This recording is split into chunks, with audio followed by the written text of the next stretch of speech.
really with this question of these in-between spaces of space and silence and grace and maybe creativity and rest, where do these places turn up in us? How do we hang out with them? Where are they in our bodies? How do we make space for them? Do they exist on a physiological level? We're not going to be having deep philosophical discussions about this, but I hope that some of these questions to these kind of things might arise. So Tara and I both have a movement background, me in dance and Tara in yoga, and also both as Rolfers. So as Rolfers, we're really connected with the fascia, the connective tissue, both with hands-on work and also guiding you in movement and coordination. So we're going to be using some of that knowledge and those themes, coupled with our knowledge also of moving in other fields. Be at your own speed with it all. The work's going to be simple, but be at your own speed and ask questions. And if something doesn't feel right to you, then adapt it or change it or ask one of us. And so as well as these, how do we sense space, rest, silence, grace? We're also going to be with this, how do we get the fascia, the connective tissue and the bones in the right place? So maybe we have a chance at least to sense these things, to sense space. And yeah, so it's going to be like that. We're going to take a rhythm of, I teach one session, Tara, and then me and Tara, with the breaks in between and with a bit of meditation at the end and time for reflection. Okay, so we're going to begin, and we're going to be on the floor probably for most of this, the rest of this session. So you can be in your space on the floor, wherever that is. Yeah, and come to all fours. Yeah. Yeah. So landing on all fours, big open hands under the shoulders. Yeah, and tuck the toes. So you can not tuck the toes if it's not comfortable for you, but I like to be like that because it imitates how we are in walking a bit more. Yeah. And then let the spine sag.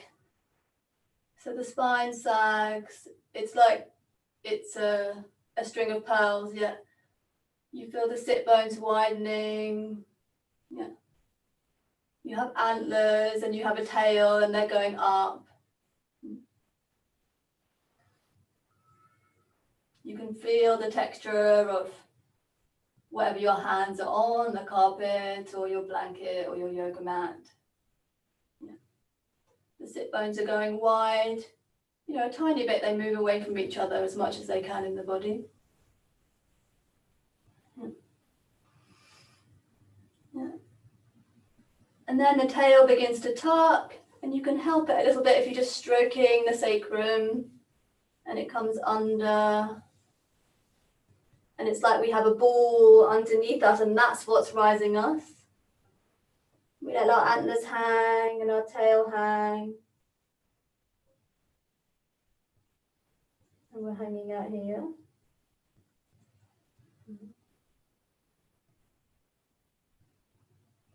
And then go between those two places. So we let the sit bone, the tail rise, and the sit bones widen. The antlers rise. The pearls of the spine, of the chain of the spine dropping down. And then the place where you have a ball underneath you and it rises you into a rounded back and a tail that's going down. Go between those two places in your own time.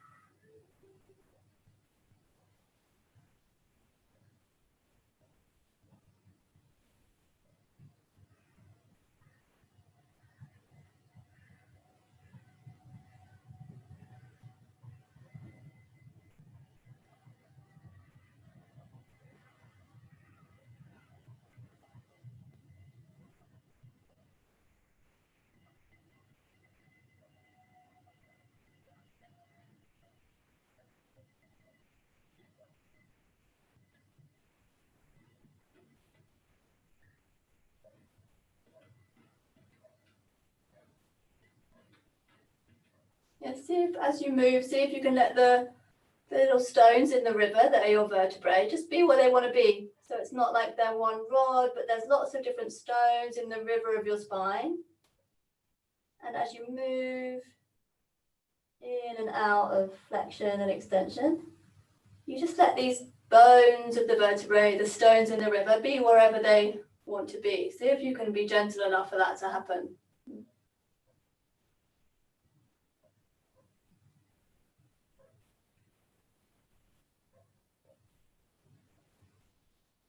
And it takes time because we're used to, being standing up. So it takes time for the stones in the river to be where they want to be. They're not used to having that license.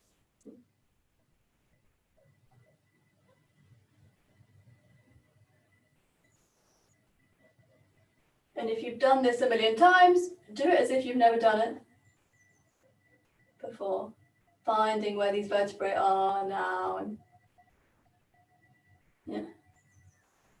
You can also wobble a little bit in between, so you don't just have to be in the up and down, but you can wiggle a bit in the in-between as you go in and out. Yeah. The weight can move on your hands and feet a bit as your vertebrae find their place in the river.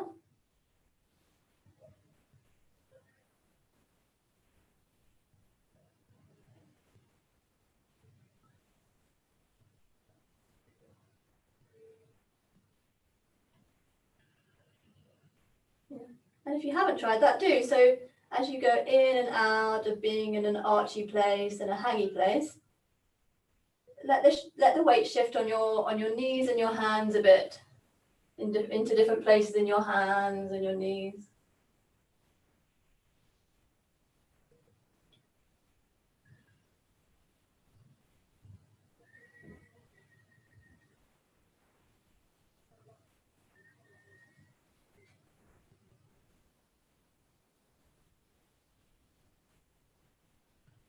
Good. Okay, and at some point, you can let the downy so that you can help with the hand at the sacrum. You can let the flexioniness bring you back into a kind of child's pose. Yeah, you can have your head resting on your hands if that's comfortable. Yeah.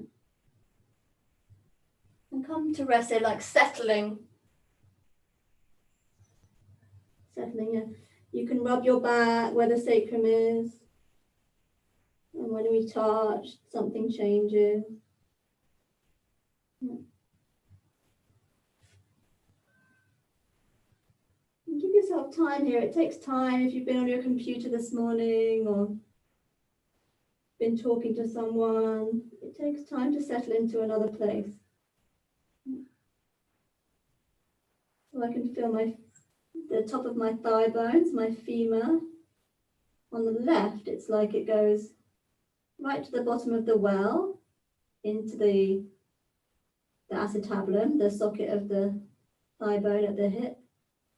And on the right, it takes much longer. It's kind of somewhere on the way down to the bottom of the well, and it's not there yet. So I wobble a bit. And I just let it take time to settle. So I knew maybe it's the other femur, the left, or maybe there's something else that's taking time to settle.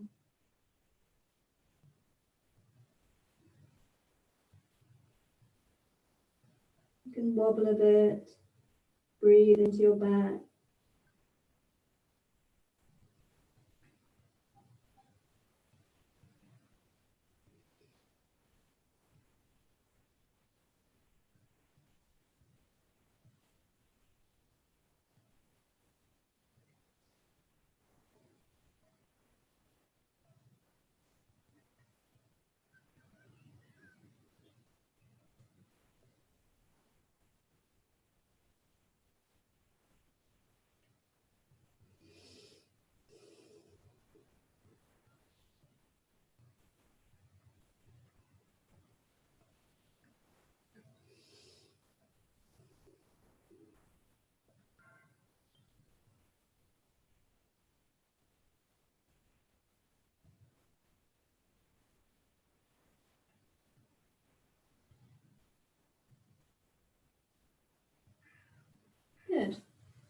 And then when you're ready, you can tuck your toes and you can begin to crawl forward with the hands.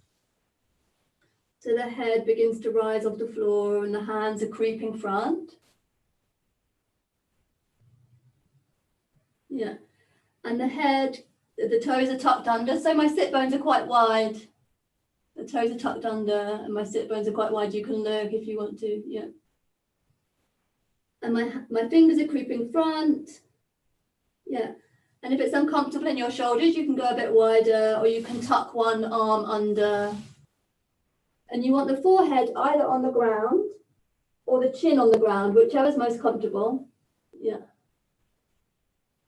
And you're really letting the spine be in this slingy place. So the sit bones are going wide and high, and the spine is really hanging through. Yeah. And you'll find that this place in the spine between the shoulder blades, this is another place that just takes time because we don't often let it come into this slinginess.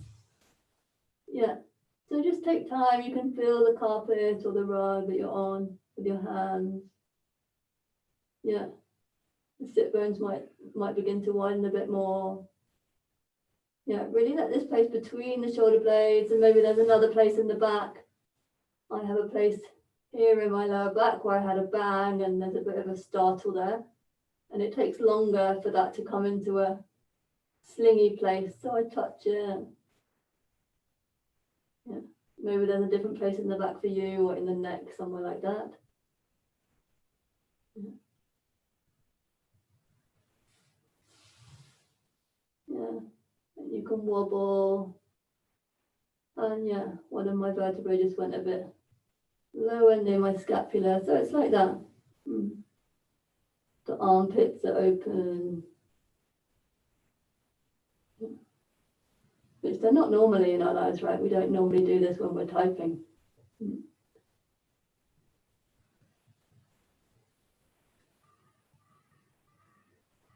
And you can press a bit with the toes and experiment with what that does.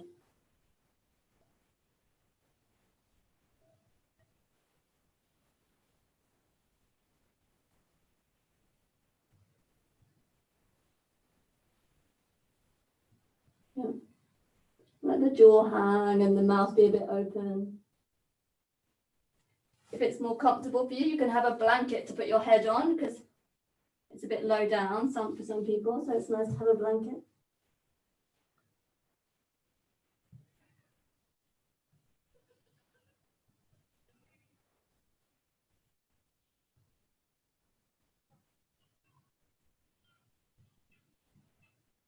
Yeah, the arms are heavy.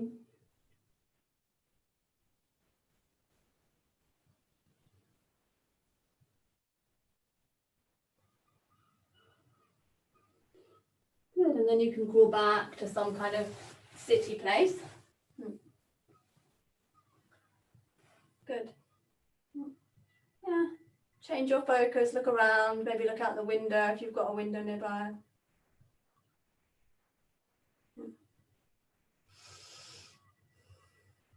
Yeah, look at things in the room. Maybe something, so for me, something's changed. I can feel something different in my upper ribs, and yeah, maybe for you it's the same. So I look around and we change the perspective and the distance. You know, if you have a tendency to speed up into the world, then it can feel like things are up in your face all the time. Maybe that's changing. So that's my pattern. I speed forward more than I do sit back. And if you sit back from the world and you receive things more, or you feel like you can't always get to the place you want to be or to someone else, then maybe you feel that's changing. Just receive what's changing.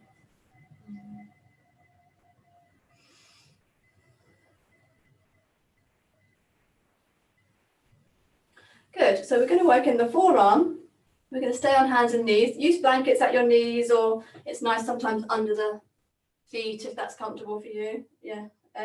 So just adapt as you need to. If you've never put a blanket while you're sitting, kneeling, under your ankles, behind your ankles, then do it, because it's really nice. And that place in our ankles, it's really a place but we don't know it's tight, and it really often is. So it's really nice if you've never done it to have a blanket under the ankles. Yeah. Cool. Okay. And then we're gonna rest one hand. I have my left hand on the ground, and the other arm is going to be with our whole forearm on the ground. Yeah. Yeah. So I have my hand facing down. Yeah. So my hand is facing my forearm that's on the ground. My right hand, my hand is facing down to the carpet. My elbow's resting. Yeah. And my other hand is just, it's like you can either rest it with the elbow down, or you could just, however you'd like it to support you. Yeah. But we're going to be working in the right forearm. Yeah. So you'll feel if you pick the hand up that there's somewhere in the elbow that's like a rooty place. So if I begin to pick the hand up, there's somewhere in the elbow where I feel that there's like something going down. Yeah. And that's the place that you want to identify, that rooty place in the elbow. Yeah. And we're just going to gently turn the hand over. So the palm is facing the ceiling or the sky. Yeah. And turn it back again. Yeah. And you'll feel that there's this rooty place in the elbow stays rooting. And there's another part of the arm that begins to turn. Yeah. And that is that part that lets the whole hand turn. Yeah. So we just let that happen.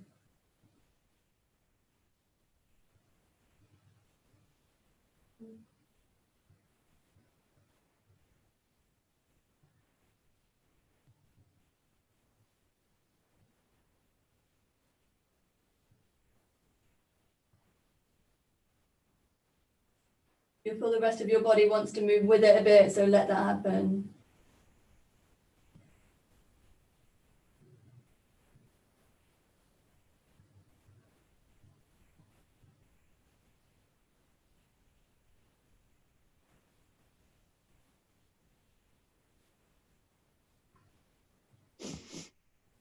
Yeah, good. And then you might want to shift the place of the forearm, because you're going to use the other hand to press down in the middle of the forearm. Not too hard, but with a little bit of firmness. So you're pressing the whole arm. So in the forearm, there's two bones, right? One on the outside of the arm, one on the inside. And we're really aiming for this space in the middle. So we're just giving a little bit of pressure too. If you have a cat or something, you could ask it to walk on your arm in this moment. Or a child, maybe with its hands rather than its feet. Yeah. If you're not practicing at home on your own. Yeah. Yeah. And come to the wrist as well, and just put a bit of pressure into the wrist. There is lots of connective tissue in between these bones, and it really gets clogged up. Yeah. And if you're a dancer or a yogi, then we're often using our arms to support us or to express something, and this space in here is really important, and it gets very clogged up with typing or with jiu-jitsu. Yeah, nice, good.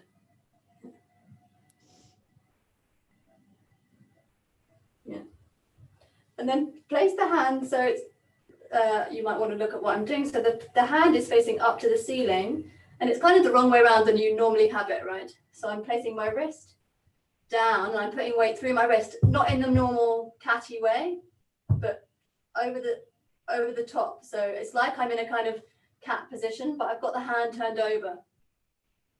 Yeah, so I'm putting pressure through the wrist. Maybe you've never done this before and it feels a bit weird, so take some time to feel what pressure's right. Yeah.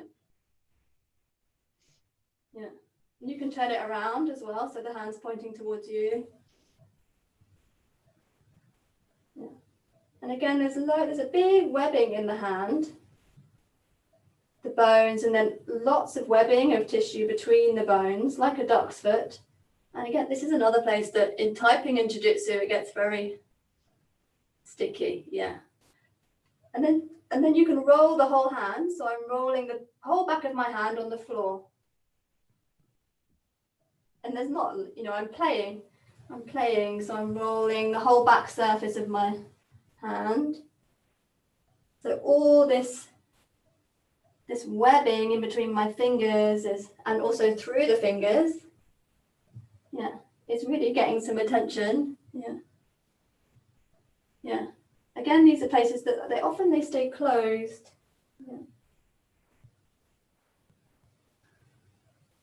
Good. And then you can come back to sitting and grab that hand with the other hand so the fingers go through it.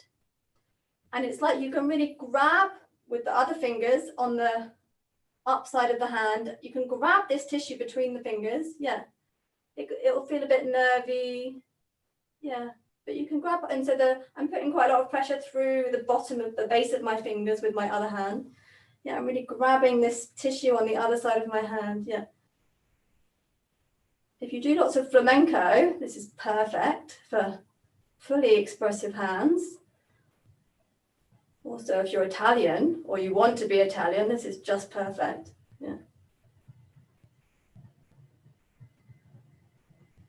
For expressiveness. Good, and then we do the other hand. So we begin with it on the forearm on the ground, rooting the elbow. And we're turning the whole forearm on the ground.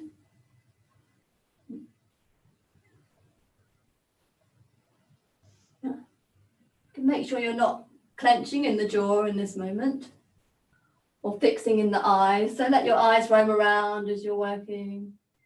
Let your tongue roll around.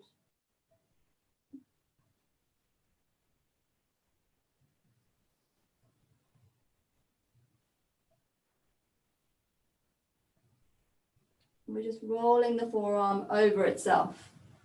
When the two bones in the forearm just rolling over each other.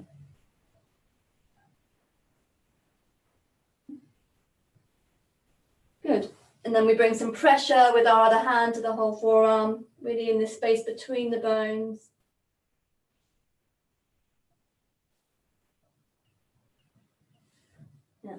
And we go right to the elbow crease and also to the wrist.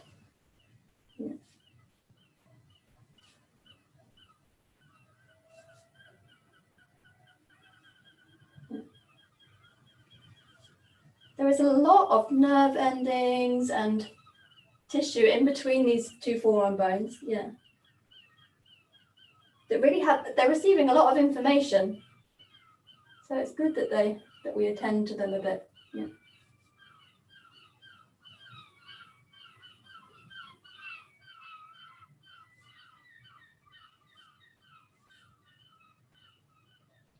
Good. And then with the hand the other way round, so the palm is facing the ceiling and I'm putting pressure through my wrist.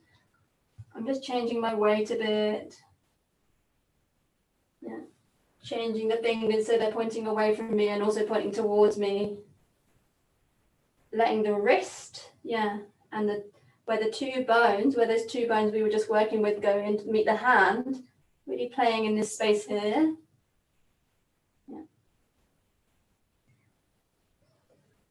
Good. And then grabbing through the fingers with the other hand. Using the pads of the fingers to really dig in here like you're gardening. Like you're taking the dead leaves off the rose.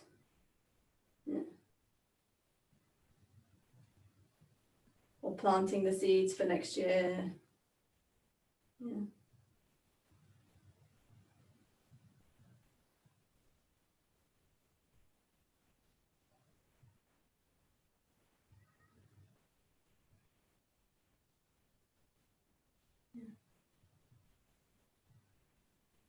Good. And then come back to your kind of catty place on all fours with the toes up and just have a little play on your forearms now. How do they feel? You could go into flexion and extension like we did at the beginning and just see what the difference is.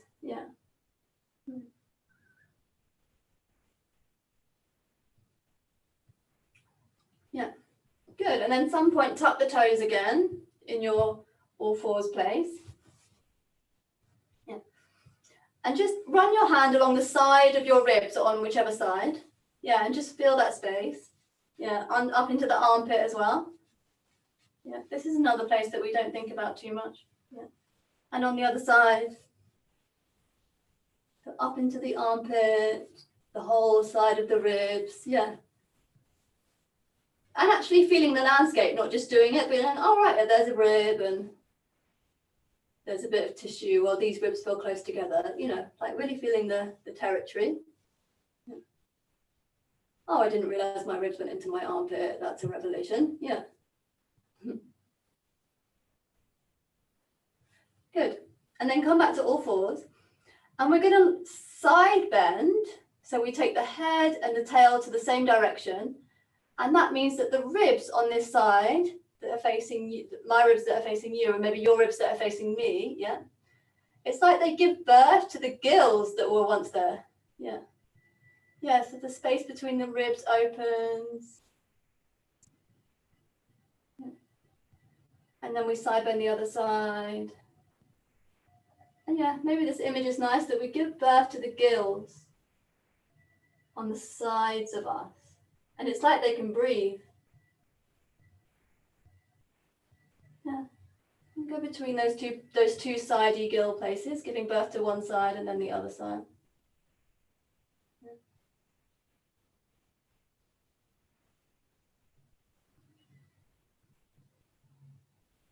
Which was different instruction, right? To bring your head and your tail together on one side. Maybe it makes you move differently. Yeah. Giving birth to the gills.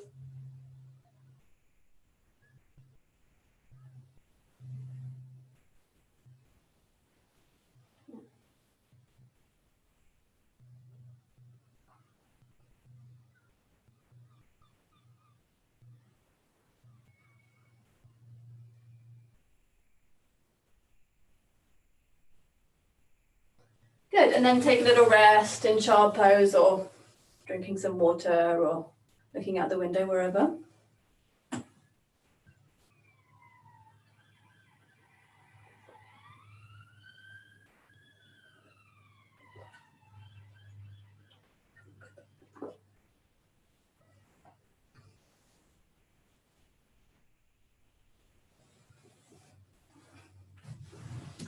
Good, okay. Now, if you had a little blanket underneath your ankles before, you can do that again. It might be nice. Yeah, we're going to be in that sitting position again. Yeah. If it's uncomfortable for you to sit on the ground, then sit on a chair. That's really fine. Yeah. Yeah, it's good in a way that your pelvis is, whichever way you're sitting, on the chair or on the ground, that your pelvis is higher than your knees. So if you want to sit on a cushion, yeah, or on your feet, or on a cushion on the chair, then just make sure that's true, that your pelvis is higher than your knees. Yeah. Good. And we bring our hands, our fingers, oh lovely, to our clavicle, the collarbone, yeah, on the inside. And there's a place where the collarbone meets the ribs, right? So just have a little explore around in that place. Yeah.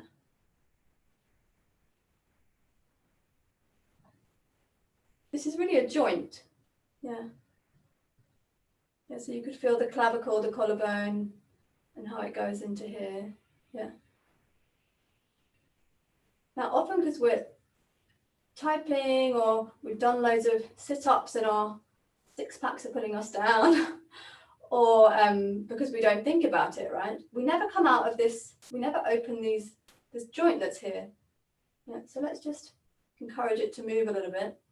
So as we look, so keep your fingers at the collarbone, and as we look up, yeah, just keep feeling your collarbone and keep nurturing it like you're planting the seeds for next year, or you're doing the weeding. Yeah. And you're looking up, and actually you feel that some movement can happen here, and it does, or you can encourage it a bit more with your fingers. And the breastbone and the breasts come up, or the pecs come up with it. Yeah, and it's moving, and there's oil there. Yeah. Yeah. And then we begin to look down, and the tail tucks under, and our hands are still at our clavicle, and it's moving And it's moving again in a different way, down, helping us look down. The tail's tucking under, like the heavy foxtail. Yeah, the things are dying for the autumn, and yeah, the clavicle's kind of coming in and towards us. Something's happening in that space between the clavicle and the rib. It's not just a stony place like you've seen on the Greek statues, yeah, but it is a beautiful place. And look up again and feel what happens here with the clavicle joint.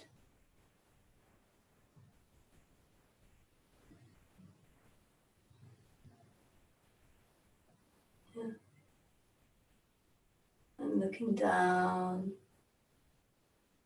Yeah, feel if it's not feeling like that already, that you could bring some oil here. Yeah, you could oil this joint with your fingers somehow. You could bring some water. Like the water beds of your fingers can touch the water beds of the space around there. And it all suddenly gets a bit more flowy and watery and oily in that place as you look up and down. And you'll notice your tail follows, right? The tail goes back and then goes under. Yeah, and you can really let the head rest quite far back when you're looking up. And the clavicle really comes up as the head goes back. And you can still hear what I'm saying, and I'm not restricting my voice.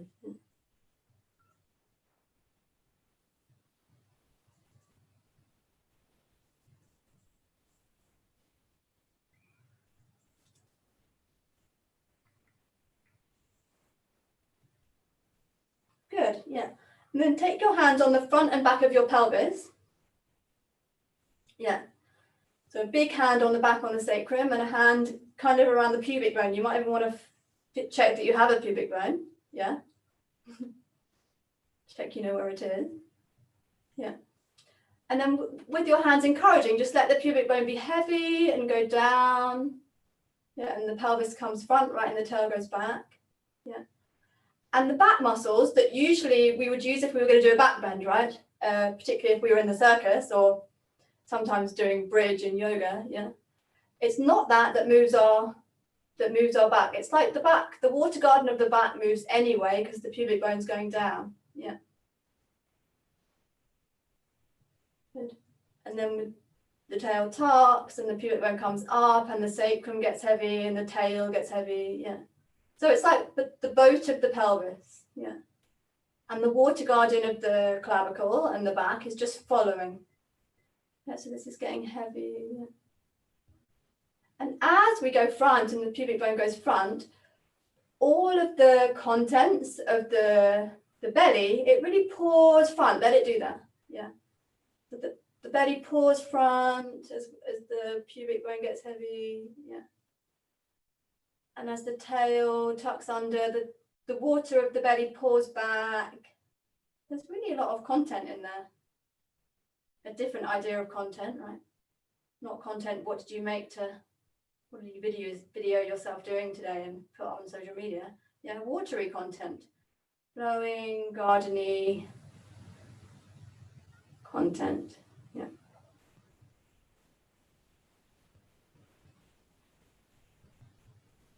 Yeah, good. So we're going to do a little tiny sequence where the pubic bone goes front and all of the wateriness in the belly goes front. Yeah. And at this moment when they go front, it's like the arms have kite strings on them and they're drawn up. So we also have this, so the pubic bone goes down, the contents of the stomach goes front, and the arms are drawn up like kite strings. Yeah. And we're looking up at our hands. And the clavicle is oiled and it's following us, yeah. And then your knees widen a bit and you're going to let all of the contents of the upper world, you can watch me first if you like, come front, right? So I've really tipped with my pubic bone and I'm going to come front and it's like I'm falling, but my knees are going to catch me. And this is really heavy. I'm not holding here. The chest space is really heavy and all the pleural space of the lungs, the gut space is really heavy. And my hands are just floating as I calm down. And I land, and I would face plant, but I don't because I'm a graceful kite, yeah. Good. And then the tail tucks under, my knees come together a bit, and I come back to sitting using this kind of more flexiony place. Yeah.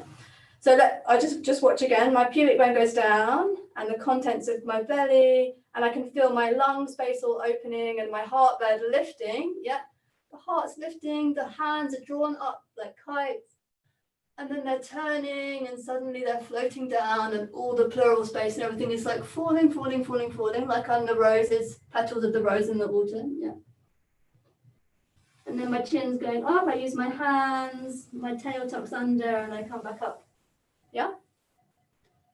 So try it a few times, and really revel in this falling that happens. Yeah. The hands go quite wide, and it's nice if you turn the palms out. Yeah, and it's falling. You have to let the contents of you fall.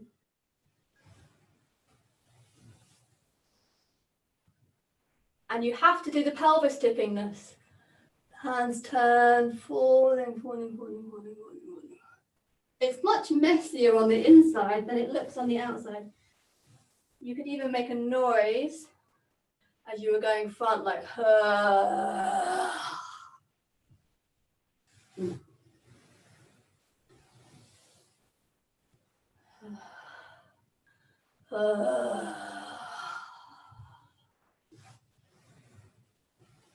And I'm not trying to do a shape, I'm just moving the water bags in me.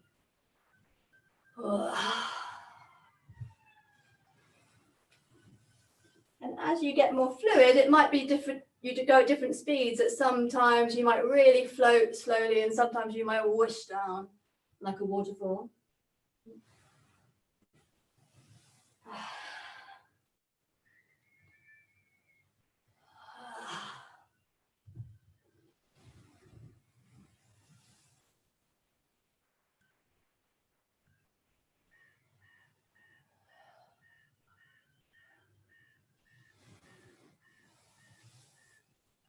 And you do really have to make space with the knees for this coming through of the pelvis. The knees have to get quite wide. Yeah.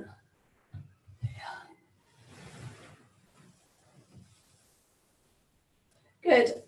And then come back to your sitty place. Yeah. And let's just do the hands. So it's like they get drawn by kite strings. And at the top they turn, because that's nice for them to come down. Yeah. If we go like this, we tend to more use, you'll feel it. So if you turn your hands, your palms towards each other, and then you take the arms down, a bit like a ballet kind of move, right? You'll feel some tension probably in the, you could do it very, very softly, but we've got a tendency to kind of pull them down and use this interosseous space between the bones and the forearm to pull, you know what I mean? Yeah. And so if we turn the hands, so the palms are facing out, and we just let the falling happen, that's very different. Yeah.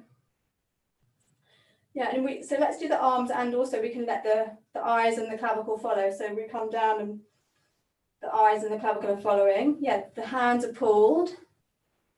They turn at the top, and it's like they float. Yeah.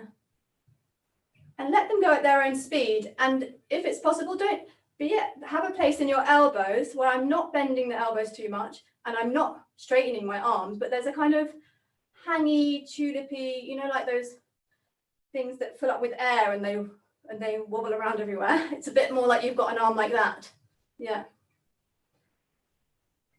So the hands turn, and as they fall down, you can really have a sense that you can feel the air with your fingertips, or you could paint the air somehow, because that's also very different. Our hands, we also use it to kind of protect ourselves, right? So you can let them fall like rose petals, and that'll be one feeling. But if you have a feeling that they are painting something as they go, that will give you another feeling. Yeah. So they get drawn up like kite strings, they turn at the wrist, and you're painting something as you come down.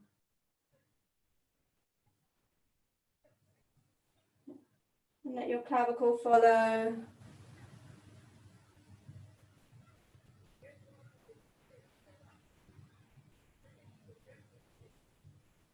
Yeah, rest when you need to and go in and out of it.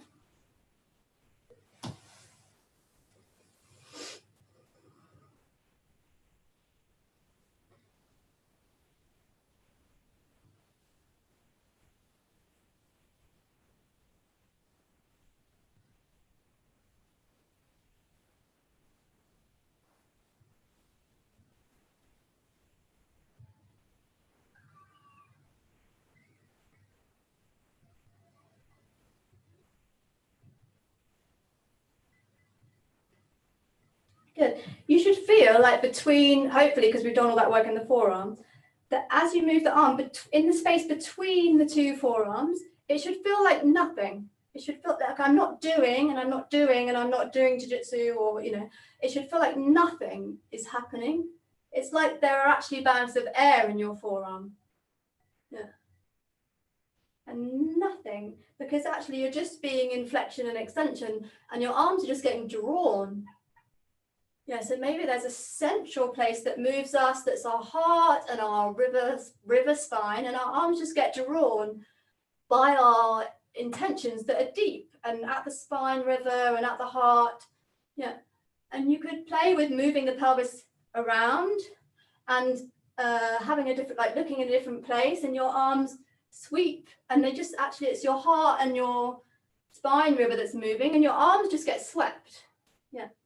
And they can paint or they can draw. Yeah. And it's your spine river and your heart that's intending, and your arms just get swept. Yeah. And the pelvis can really move on its base. Sometimes one sit bone's off. Yeah.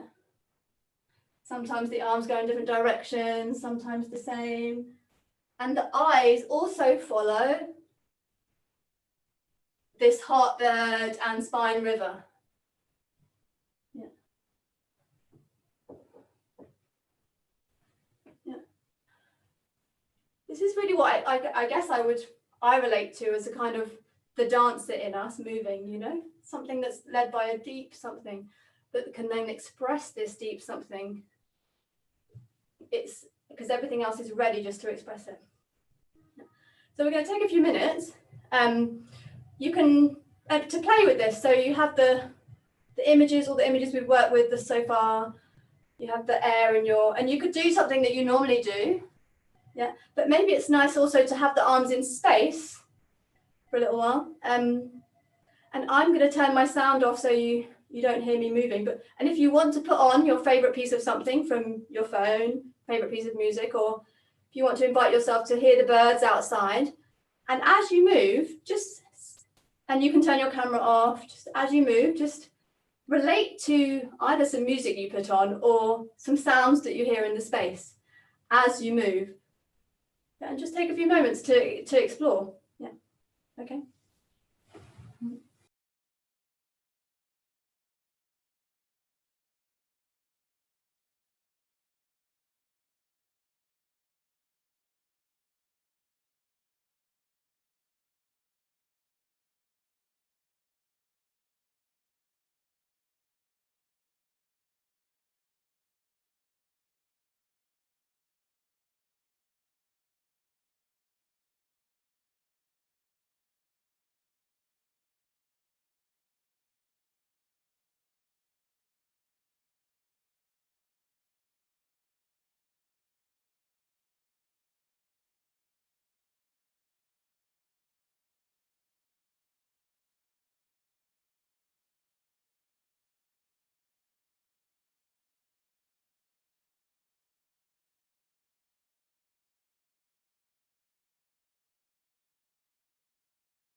Beautiful, everyone. We're going to break. So of course you can carry on moving in your break, but we'll come back at 2:30. I'll be here on the questions. If you have any, then type them in. Otherwise, go and drink your favorite tea or lie down, listen to the birds. We'll see you at 2:30. Thank you.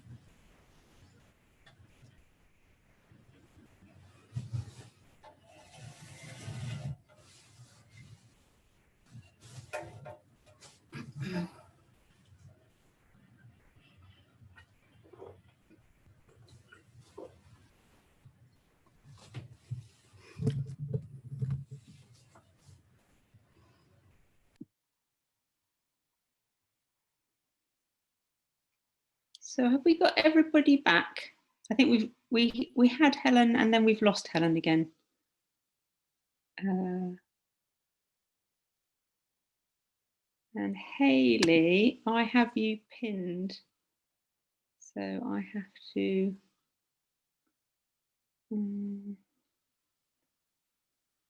I've never done it with someone else before. I have to just work out. I think I have to.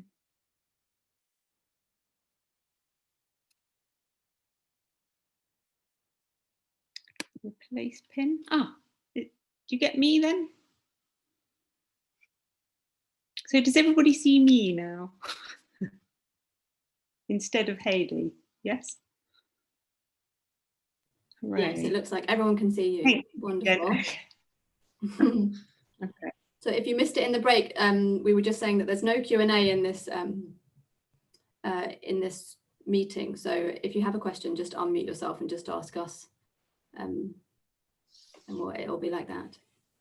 Cool, over to Tara. Okay, thank you. So I'd like to offer something a little bit of kind of structure, very much around the same upper limb things that Hayley was doing. So these are more about support and continuing that feeling of the interosseous membrane and the kind of rotatable sticks of your lower arm, and keeping a little bit that kind of watery theme going. So we're going to work initially lying on your back. If you feel that you want to turn, you don't want to see anything, I'll try and explain it as much as I can so that you don't need to be looking at me, but I will be doing it as well. So I'm going to come down to a lower level, and I'm going to suggest you use a semi-supine position, so that's nice and easy. And in that position, see if you can find a kind of easy gesture for the arm, so an easy reach. Nothing complicated about this, is like hanging your arms in space. We need to stay here for a little while in order to kind of develop the weight and the arriving and the sinking in the upper body. And as you assume that kind of position, see if perhaps there's something less that you could be doing with your head, particularly with your tongue, your jaw, your mouth, the roof of your mouth, the soft palate. So that this hanging the arms in space is an opportunity to really let go the head, to give weight to the shoulders and depth, so that, you know, this nice space that you were working on with Hayley, the clavicular junction here, this is deep, like it goes a long way back into the floor. So that as you breathe, there's almost like a limitless deep well of space there. And the shoulders continue to go down and down and ground, and the hands continue to go floating up. So your arms become less organized, like a series of hingy and ball and sockety joints, and more like long, seaweedy, floaty structures that could do anything, including be telescopic. So you could have sort of telescopic arms that float up to the ceiling, and then this massive deep well of space in the chest and the very upper part, this upper part near the collarbone, and that loosening and softening in the jaw and the throat, so that this all allows a kind of reorienting in space, really, so that as you look at your hands in space, you could be aware of the distance between your face and your hands, and the distance between your hands and the ceiling, and the kind of reaching capacity. So like you could sink a bit more into your shoulders and then reach a bit more with the arms, so that you're continuing to sort of play distance and focus with these arms. One could go down and one could go up, and they could swap. The other could go down and the other could go up. And as you start alternating one shoulder down and one hand floating up,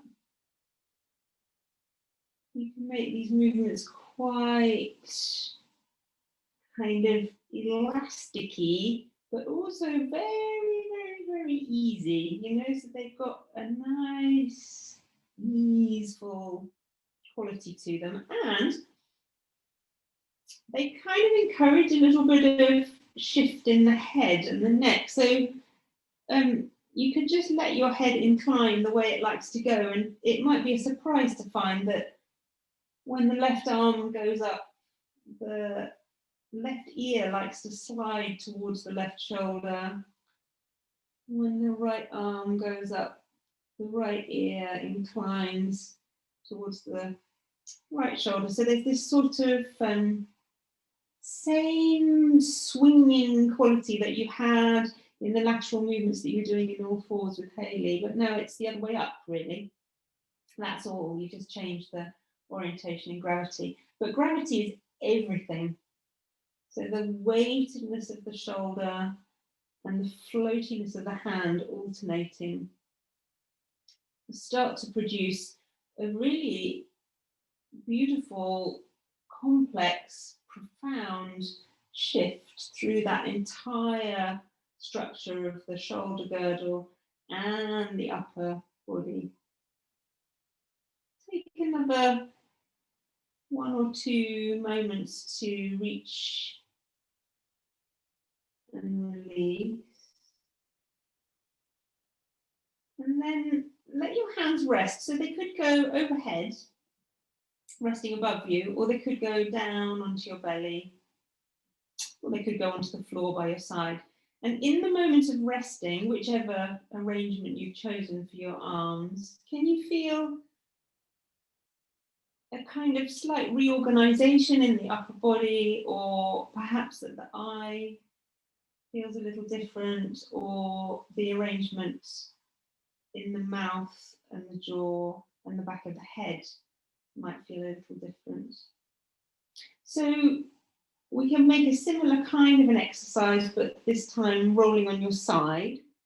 And if you've got a yoga block handy, you can prop your head with a block, especially if you find that the shoulder here feels too compressed.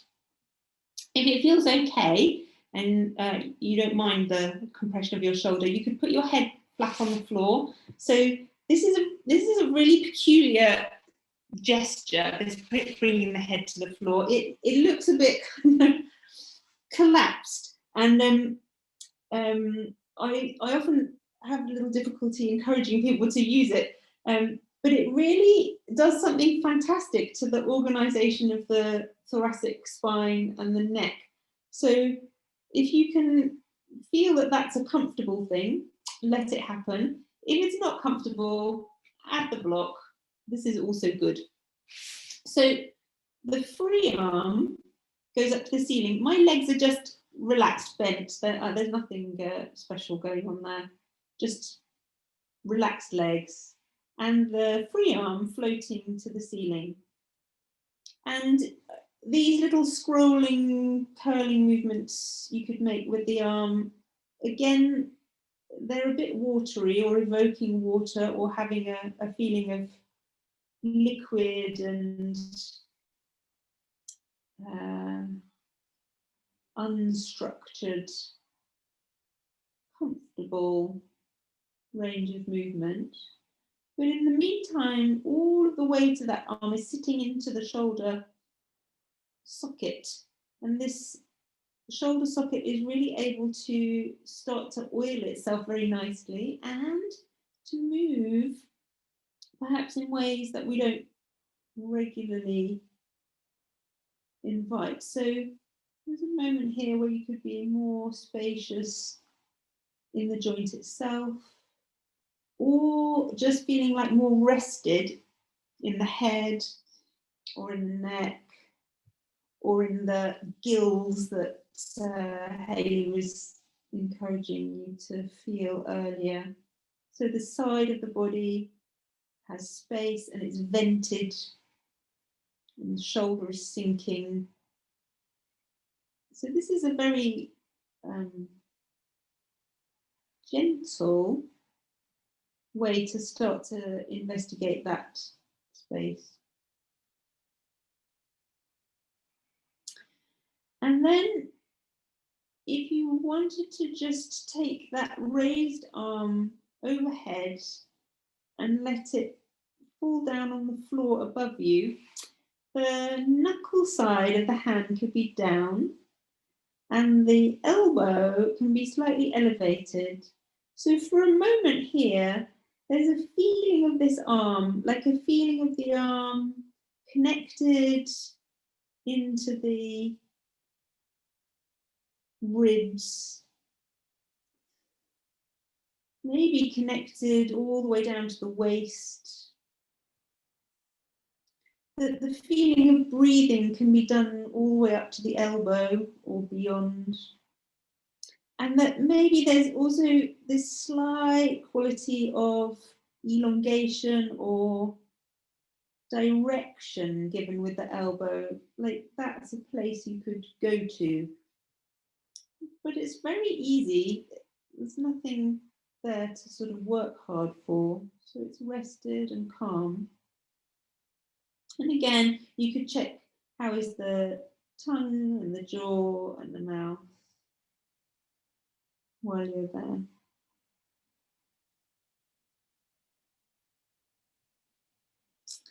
And then if you softly release that arm, and we're going to swap the whole thing round to the other side, so you can take yourself onto your back for a moment. Settle the shoulder girdle. Find that initial position once again. And in your own system, notice any change. So for me, I have now a sort of weirdly telescoped left arm, which has gone longer than the right one. But you might find something else, like how the shoulder blade is sitting in the back, or how the eye feels in the head, or something slightly changed. Letting the arms rest again, and then rolling to your other side. So you don't necessarily need to see me for that, but you can just go straight across, or you can readjust this again here. With this one, you may need to think to yourself, okay, I have to be a little bit more propped up in order for my shoulder to feel comfortable, or maybe it's okay. I can have my head on the floor and I've got that raised arm. So the raised arm, the floating up of the raised arm is very light. And I'm encouraging that dual sense of weight in the shoulder and the floatiness of the hand, also by taking my arm into movement which is not necessarily particularly familiar to me. So very often the movement of the arm is extremely functional. You have to pick the cup up and put the key in the door, and whatever it is you've got to do. So the sort of creative ease of the joints in the hand and the wrist and the arm and the elbow and the shoulder is really nice here, something nice to play with. And the dancers, you know, they do that a lot. But even so, there might be shapes you don't regularly find yourself in. So imagining you're drawing a little curly shape with your little finger knuckle, or trying to inscribe your name with the back of your elbow, or something like that might help you just to find the liquid, easy movement. And I should say something maybe about this, the position that you're in. So if your shoulder feels a little under pressure here, the tendency will be to open the line of the body and lean back a bit. And when you do that, the arrangement of the shoulder is less weighted at the joint generally. So if you can, be very, very on your side. So you really are completely lying on your side, and the vertical lift of that arm into space is really exaggerated. So the glenohumeral joint is really, there's a sort of gravitational weight added to that joint then. And the way that the two bones of the forearm spiral around each other, which is a lovely thing, you know, a weird and wonderful anatomical thing that we can do. That spiraling action, because here it's not weight bearing, can be so exquisite and delicate. And there's something different between sort of reaching as if to draw something to you, and reaching as if to push something away. So you can kind of feel push and pull, slightly different gestures in that forearm. And eventually the arm makes its way somewhere down over your head. So this isn't an exact position, it's a kind of a gesture. So you might find, I tend to put my hand with the palm facing away from me, outwards, and the knuckles down. And for me, this helps me to elevate this elbow a little. But if it's not really super comfortable, there's no reason why you shouldn't do it like this. This exaggerates that line through the arm, into the rib cage. See if you can evoke again that feeling of gills that you had in the first session, so that there's something breathing here, not breathing, huffy breathing, breathing life, just very calm, relaxed, spacious, expandable. And the direction of the elbow is heading up over your head, and the direction of the ribs are splaying open slowly, and the direction of the hip is heading down towards the bottom edge of the mat. So there is that kind of long line, long free line. Time to be in it. There's really no hurry. It's like like you could value the wasting of time. It's completely rested in the shape and sort of wondering, oh, if I move my head a bit, or swallowed, or changed my jaw, or closed or opened my eyes, or felt for that watery world that we were playing with in the clavicular extension that we have. And then once again, you could let that arm tumble forward and release and come back, just lying on your back, and you're reiterating this starting position because it gives support to the shoulder with the earth and continues this little floaty sensation of the hands. So now maybe the lengths of your arms have evened out, they're the same.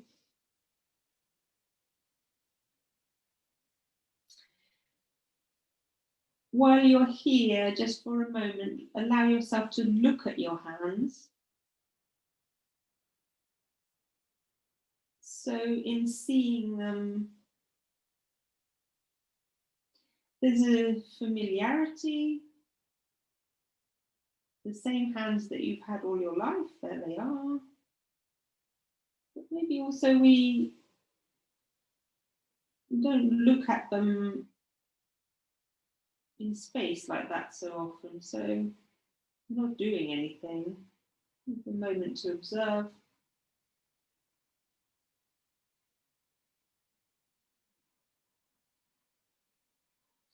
And then let the arms drop. So from this sort of weighted shoulders, floaty arms experience, let's reverse and come to kneeling. And now you're going to do weighty hands and, as it were, slightly more floaty shoulders. So initially, put your knuckles on the floor instead of the palms of your hand.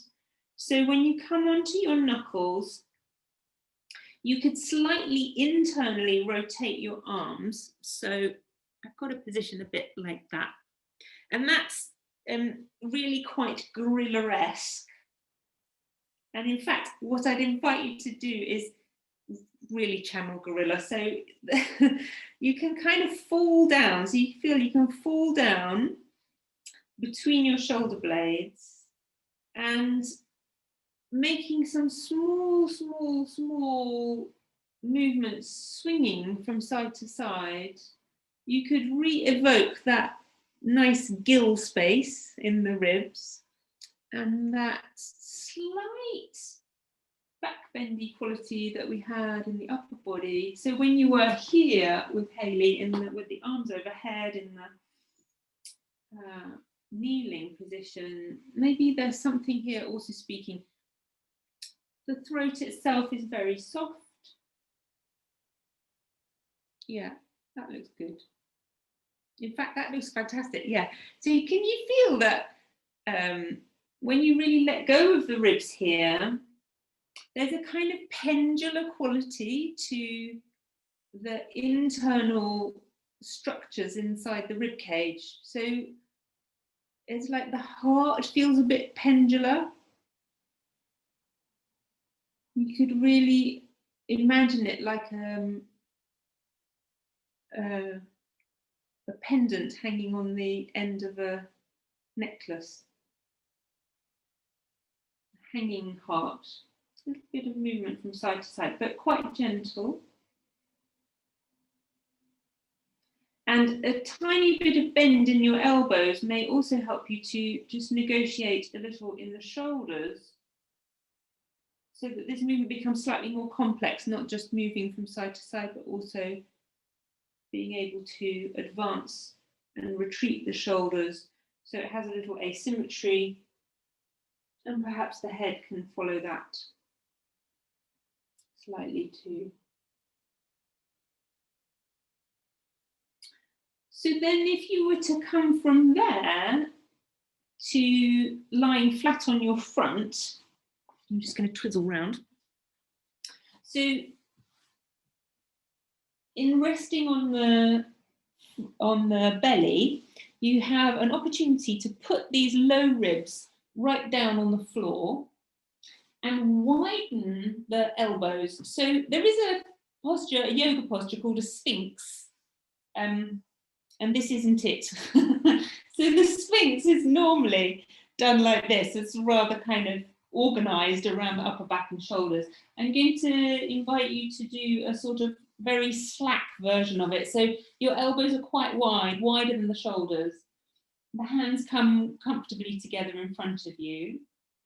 The low ribs sit on the floor. And actually, at that moment, you might then think, oh, you know, I just really got to let go of my head. So if that's how it feels, just let the head go. It can hang. I'm just going to try. I think my clothes are too dark for you to see very well, so I'm just going to take this off. So the hanging head and the sort of soft breathing, and the quality of the pendular quality of the head now are sort of foremost. But the back itself is really resting. So the back of the body, all the vertebra of the spine, they're all just kind of resting there. They're not working hard. There's nothing special that you need to do. Okay. So then if you were to gently gather your head back up, and if you really instigate that with a sense that you want to open your eyes and see the space around you, and let your nose smell the smells and let your ears hear the sound, so that it's really quite driven by the sensory organs. So it's less of a posture and more of a inquisitiveness. And those low ribs are still sitting into the floor, and the rib cage itself is very spacious, and the head could come up and, for example, turn and look over one shoulder or the other. And again here, a bit like in the gorilla-y position, you have a slight sense of a pendular heart, or that the contents of the rib cage is available for movement independent of the ribs themselves. So the ribs are mobile, and then the interior of the ribs are mobile. And you could maybe have a little play with that. Perhaps the interior structures like to organise themselves in a particular way. So on my body they do. And I have suddenly become aware, oh, I'm always a little bit like that. And then I could go a bit more in another direction, which is less familiar, but it's really quite available.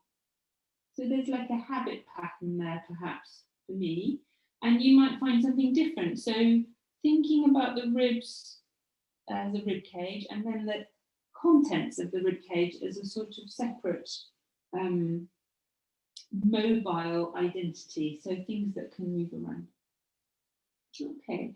And then it becomes tiring after a little while. So we bring the head back down and maybe rest the head on the floor, or turn it to one side, or bring the arms down this way. So something that feels comfortable. And it's a few moments just to be nothing, doing nothing, resting and comfortable.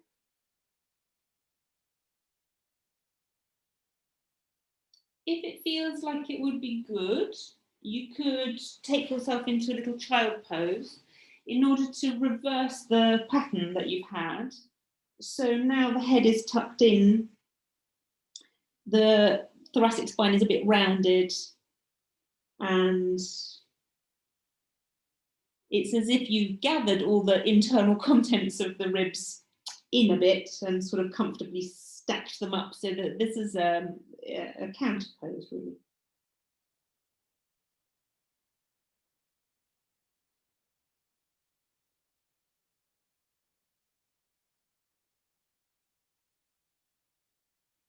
Take enough time so that you are really feeling the after effect, the sort of soft after sound of the work that you've done is not huge, but it's potentially quite significant, and it's significant for the next thing we're going to do. So just that time to settle into it and notice is very nice.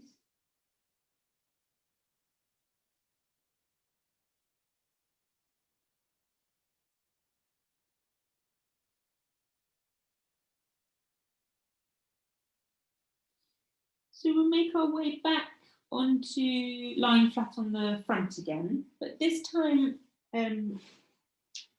make it more like a traditional kind of a cobra pose, but using the arms in a slightly unconventional position. So I'm using like a sort of candelabra shape, My elbow is more or less in line with my shoulder, maybe a little bit in advance of it.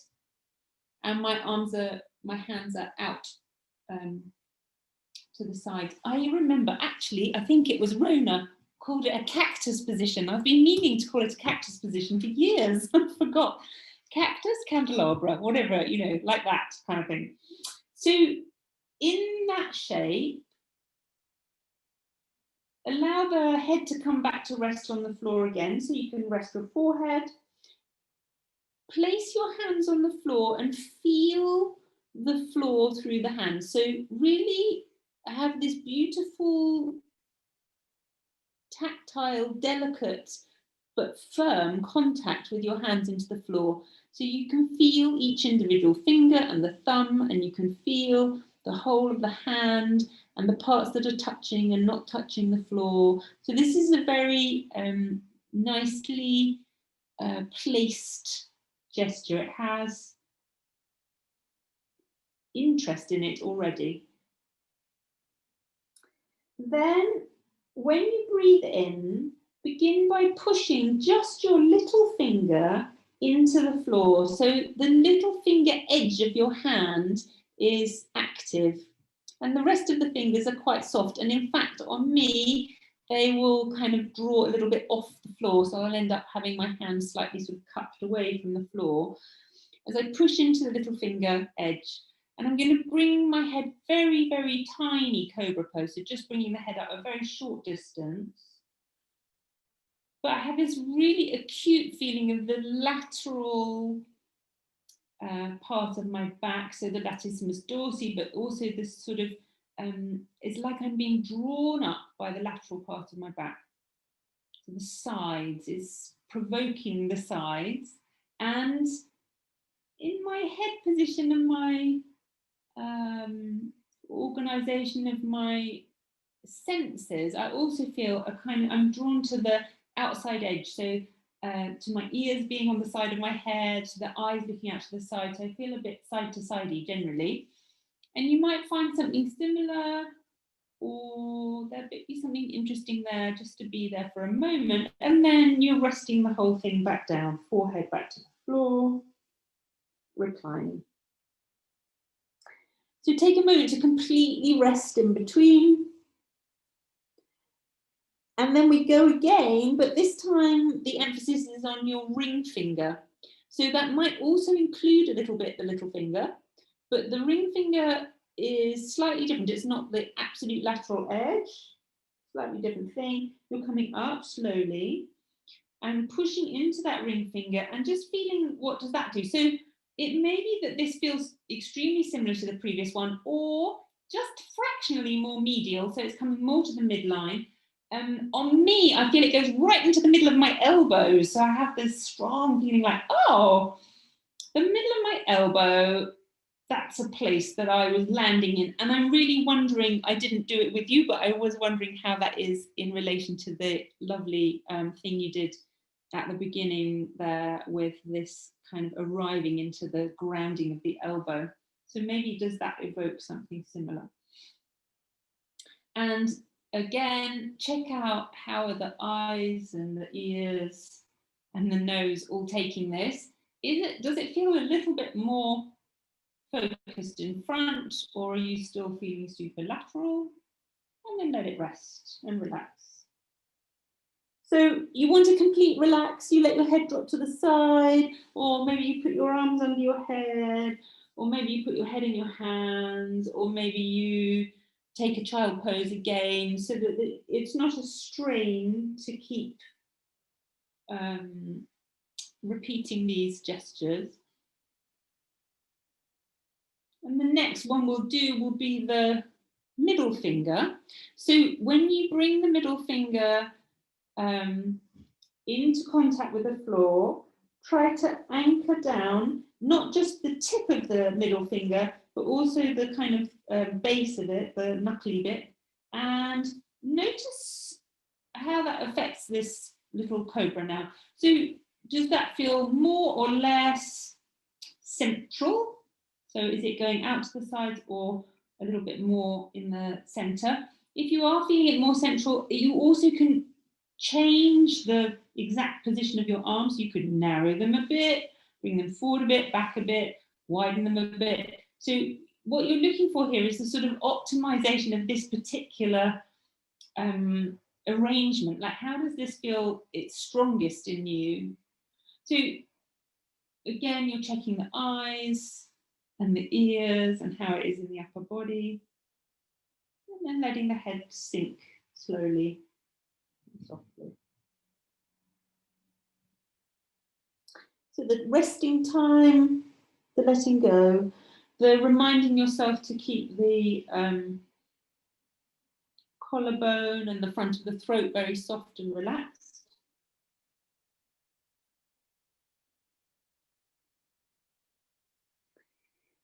And then repeating it again, this time with your index finger.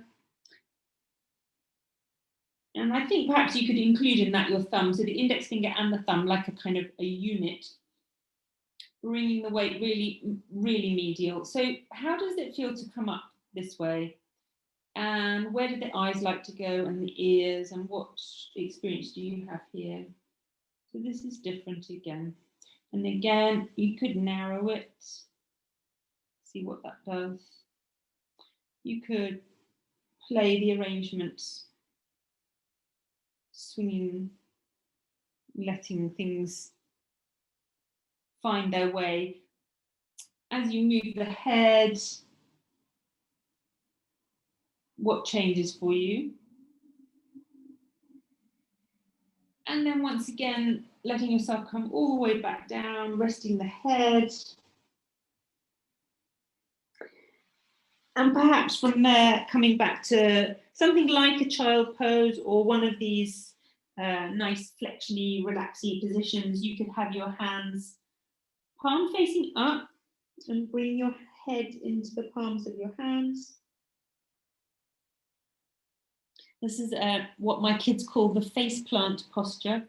So got a kind of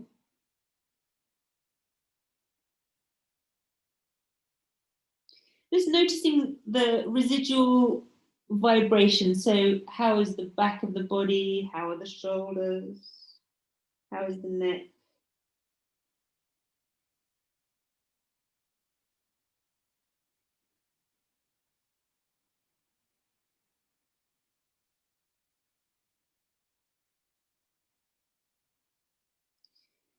And when you're ready, we could finally take those same kinds of ideas and that same intelligence that you've just sort of promoted into a little practice of downward facing dog and downward facing dog's cousin, elbow dog. So in the dog, this is a familiar posture, I think, for all of you, but you start with those hands on the floor in the same way that we just did with the cobra. And already as you begin here, you can feel your predisposition, like where does the weight like to go? It really, on most people, likes to go into the little finger edge. And that's not a bad thing, but it is a thing. You begin to recognize it. So already as you land and arrive here, is there just time to sort of generously give a little of the weight that likes to sink to the little finger edge a bit more towards the index finger? And to know that by doing that, we get a bit less lateral and a bit more medial, so we come slightly differently into the torso. So then if you were to go up and make a little down dog, and then I'll just move this camera a bit. So in the down dog shape, you want a kind of elasticity to it. So I would have quite bent knees and high heels. But the weight bearing through the hand is what's interesting now. So there's this spiralic form in the twin bones of the forearm, and they cross one another as you increase that kind of weight bearing down into the index finger. So you can feel yourself kind of moving more or less into these spirally gestures. What your hands feel travels up your arms into your shoulders. So you can deeply affect your shoulders by gently repositioning your fingers, finding that finger space. More weight to the little finger, more weight to the ring finger, more weight to the middle finger, more weight to the index finger. Allowing knees to sink and come back down to earth. Just taking a little rest for a moment. This time, what we'll do is turn the hands palm facing up. So it's different. And in that upward facing position, you've got something of the nice grounding that you worked on earlier on. There it is. And now you can just propel that a little further into an elbow dog. So it's the same gesture as a down dog, but you've got your waist and your elbows, and then you're looking for the lengthening of the sit bones to the ceiling, and the knees can be very bent and the heels can be very high, but you're just feeling the softness in the hands, the floatiness of the hands that you had when you were lying on the floor and floating your hands to the ceiling. Can you evoke something back of that, and something of that beautiful stability of the shoulders? So when you were lying on the floor, the shoulders were grounded and stable and the hands were floating. And even though it's completely counterintuitive, can you sort of imagine that here too? Then you could let the knees drop to the floor. And the final variation here would be to watch yourself turn your hands so you see them palm down. So there you've got this interosseous membrane here. Now it changes tack as you go around that way. Then this is a very different kind of experience, much more solid and stable. The elbows are shoulder width apart, and when you take yourself into that elbow dog, you may find now this is actually quite challenging. The shoulder feels that it has a little bit less space and so forth, but nonetheless, see if you can feel something like I ground through my hands and I explore the freedom to move that chest space just a little from this kind of heavy weighted arm, floating the upper body towards the ceiling. That looks fantastic. Yeah. Yeah. And then let the knees drop. Settle back. Come back to the little child pose and hold on to your thumbs with your fingers and stack your hands one on top of the other. So a little tiny one potato, two potato position. Breathing softly.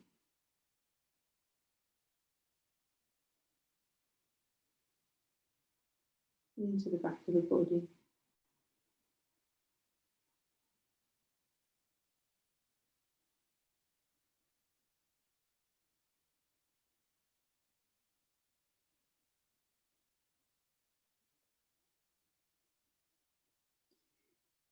You just slowly make your way back up to sitting. When you come back, maybe choose a seated position that works easily, that you find comfortable.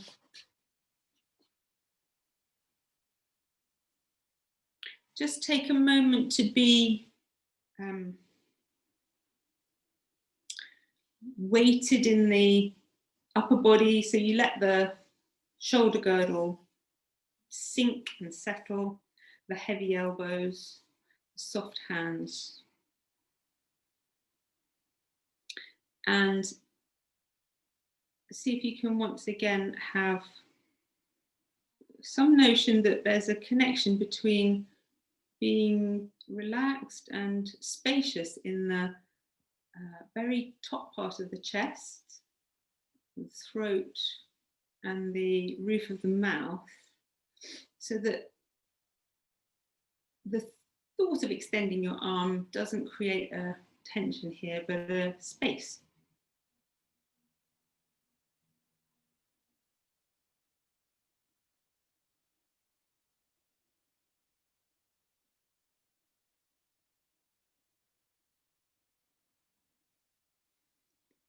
And then breathing in, make a little gentle circular gesture.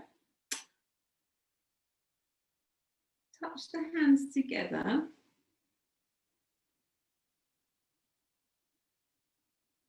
And bring them all the way back to the heart.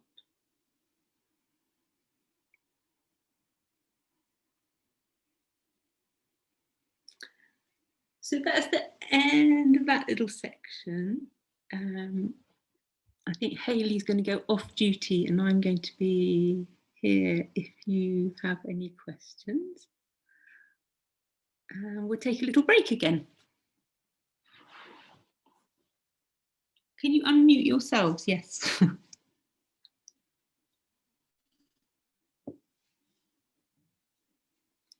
So take some time to have a drink and a rest, and yeah.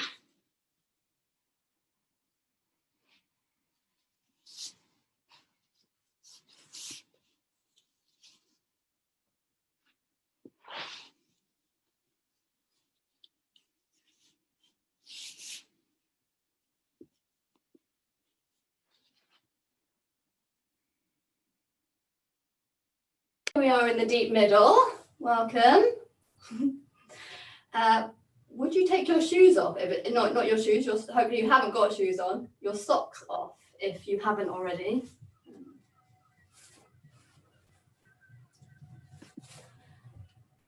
So we're going to work a bit more in the legs and the feet and the lower world, connected to upper world in this lovely deep middle moment. So I'm just going to change so you can see me on the floor. Yeah. So we're going to begin on the floor again. Yeah. So if you take one foot and place it in front of you, one of your lovely feet. Yeah, so you're sitting on the floor and you have one foot available. You could also do this sitting in a chair. Yeah. Yeah. You could also be sitting on your bum and have it in front of you, whatever's comfortable. Yeah.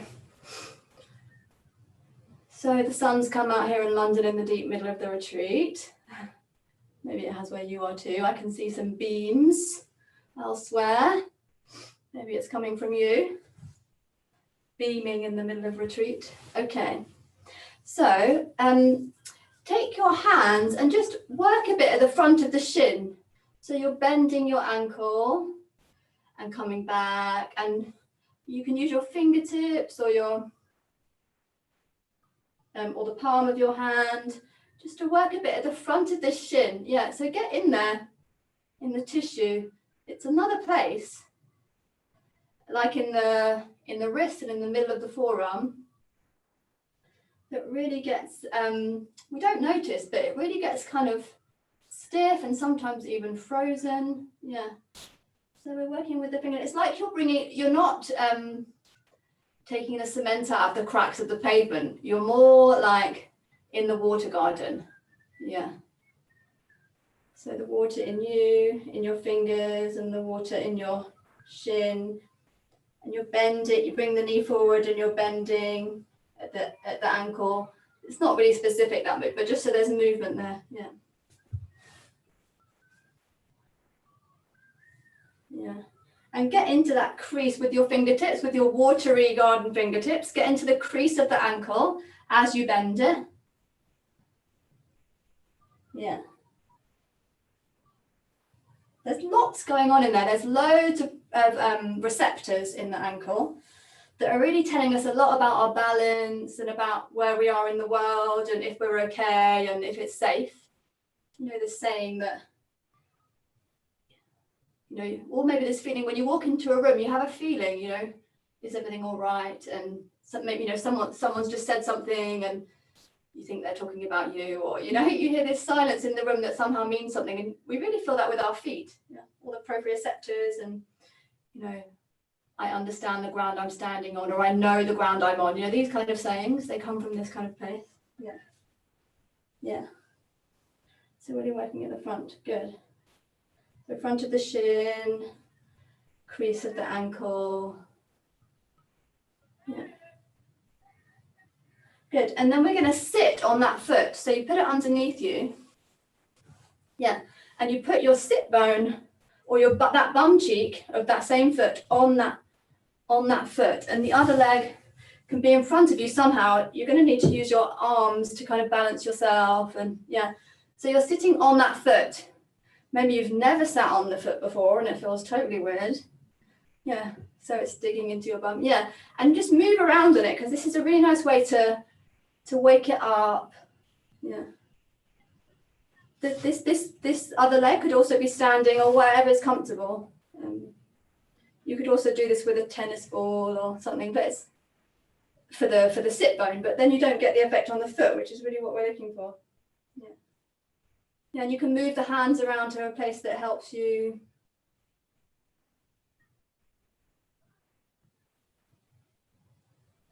Yeah. So again, like the hand, there's this webbing at the front of the foot, like a duck's foot, the retinacula. Yeah, and really there's a real fascia webbing, connective tissue webbing between each toe bone.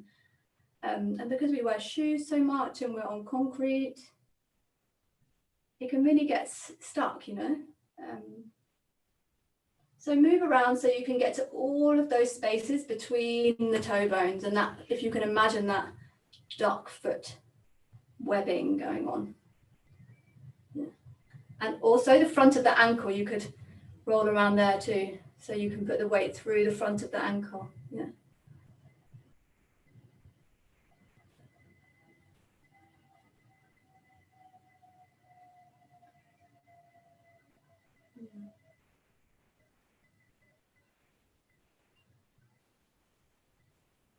Good, and then we take it out, and it's still alive, I hope, yeah.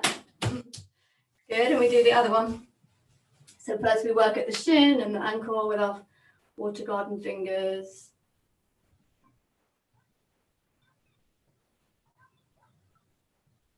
Yeah. You can have a feeling that the tissue of your shin can come to you. You can just go and talk to it with your fingers. Have a feeling that that tissue in the shin can come to you. You can get to know the territory.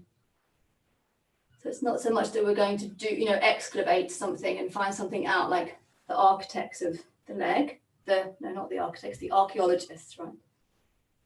Of the leg, but more with the dancers of the leg. We go and feel the territory, and we don't know a place and we go and feel it. I mean, the dancing spirit is really good at that, right?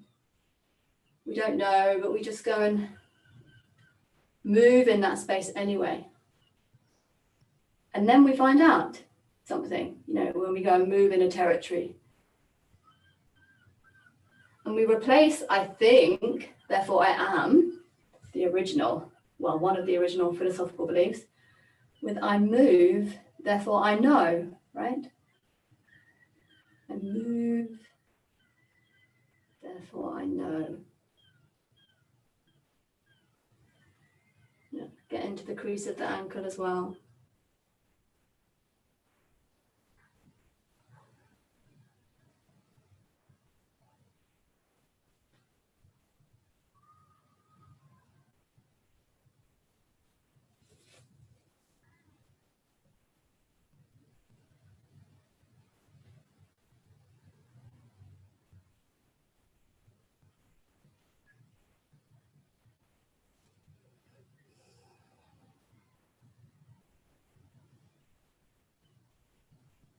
You'll find there are lots of bumps and lumps on the front of the shin, right? And that's fine, it's normal. Maybe you also have a few little bumps in the bone, especially if you've done lots of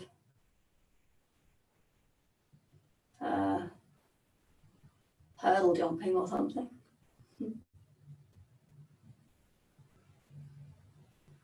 Good, and then we sit on that foot.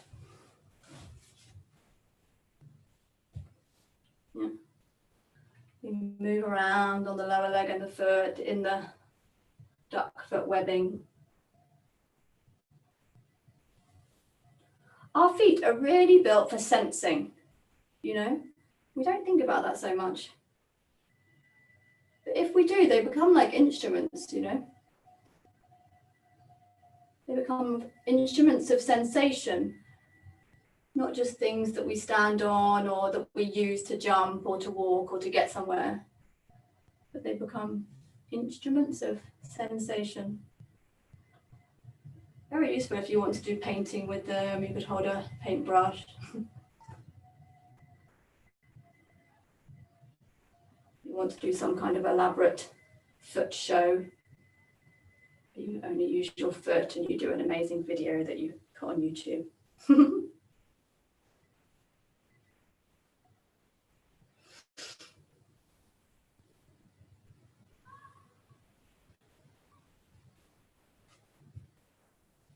Yeah, be gentle if there's parts that feel a bit sticky, then use some more support with your hands.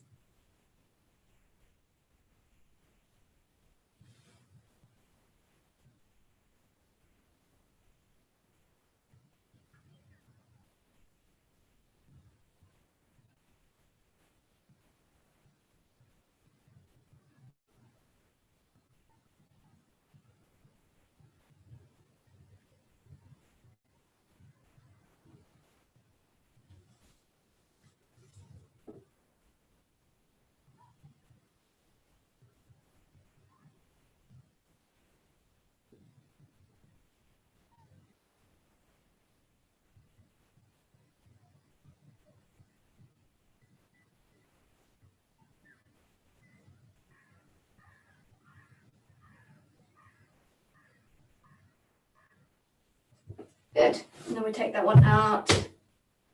Yeah. Lovely. We're going to come to our feet now. Now we've woken them up. Have a little walk around on them. Now you've woken them up.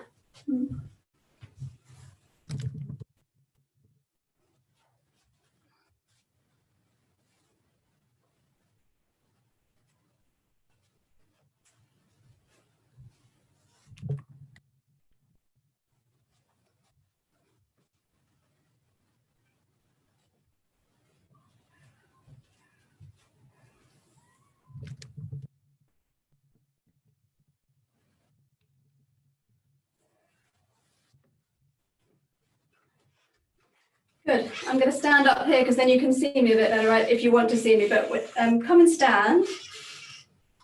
Yeah, and just rock side to side. Yeah, so you take the weight and the water of the pelvis one side and the other side. Maybe you can hear my creaking settee. It's quite nice actually to do it on a soft surface. If you have a rug or if you have one of those little cushiony things that has a texture on it, you know, that you can stand on, that's nice.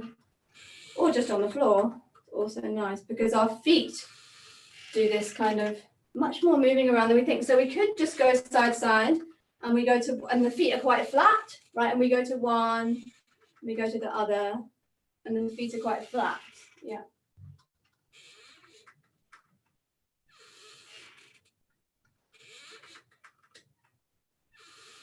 Yeah, and feel how that is in the knees, and maybe your knees feel like locking or bending, whatever, just notice. Yeah. And then as you go to one side, let your feet go to the lateral and inside edge. So as you go to the side that you're going to, you'll go more to the outside edge of the foot, right? And the inside of the other foot. And as you go to the other side, you go to the lateral edge of the foot that you're, the side you're going to, and more the inside edge of the feet. And let the feet move like this a bit more. So you go to the inside and outside edges as you go side to side, which is a bit different, right? To going just with flat feet. So my hands, it's a bit more like this, like I'm doing with the hands. A bit more like the foot is a propeller. And it is. You know, it's one flat thing, but also there's an outside compartment, which is connected to certain parts of us in the leg and then also higher up. And there's an inside compartment that's the big toe and the next couple of toes. And that's connected to the inside of the leg and the pelvic floor in a different way.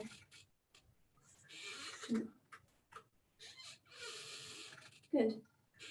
And then you can also let the arms swing, so you want to bend the knees a bit.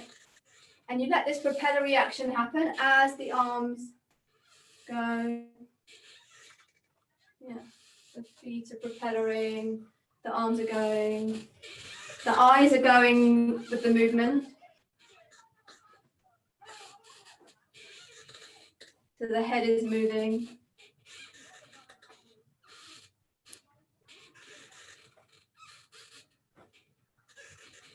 Yeah, and then you could feel like the arms could propel, and it could be them that lead you. And it's them that's leading the movement, but the feet are still allowed to go side to side. Yeah, and you could let that happen with a fixed gaze. So you pick something to look at in the front of you, and you let the arms propel you and the feet go, and it's one way, one way of being. Yeah.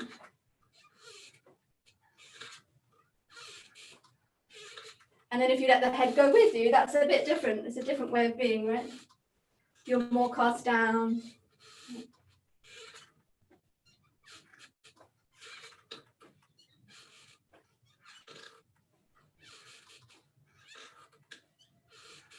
So go between them. The arms are propelling you, and sometimes you have a fixed point what you're looking at.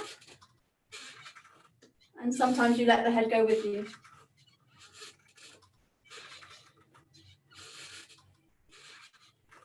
Really, really take notice of what happens in the feet. And in the breathing.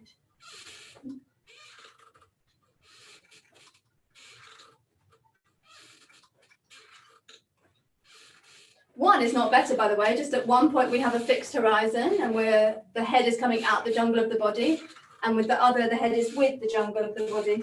It's just different. Good, and let that rest. Yeah, take another little wander.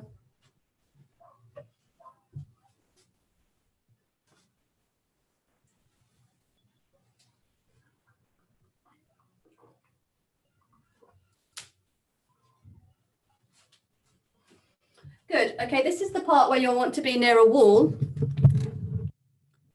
I'm just moving so you can see my wall, yeah.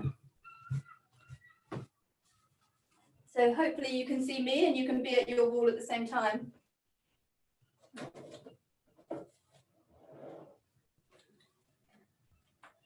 Yeah, so maybe look first, because I'm going to show you, and then it'll be easier rather than trying to do lots of different things. Yeah.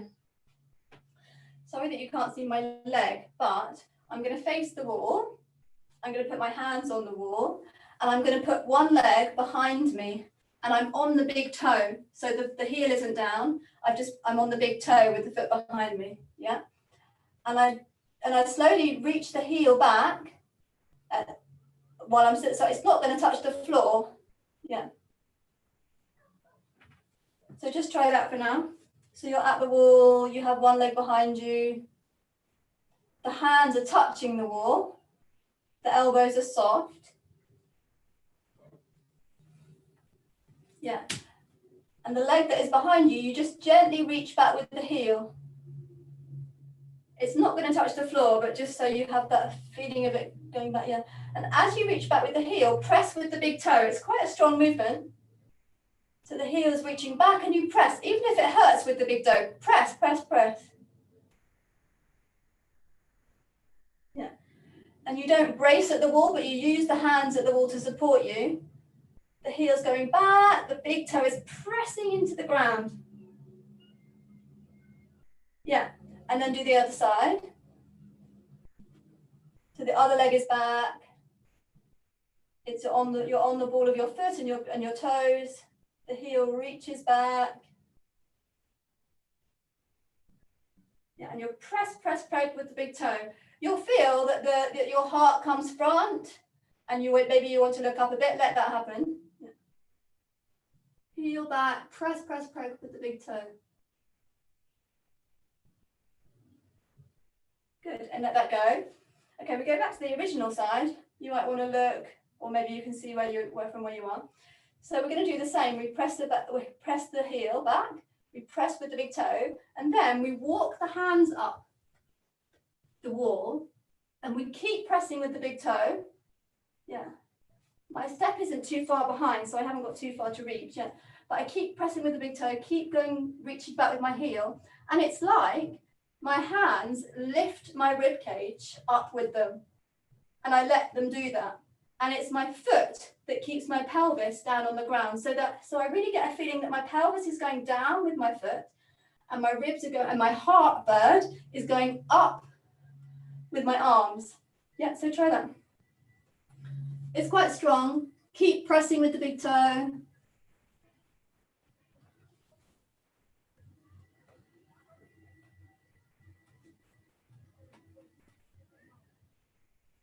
You have to let the clavicle open and be oiled. Really let the ribs calm with the climbing fingers.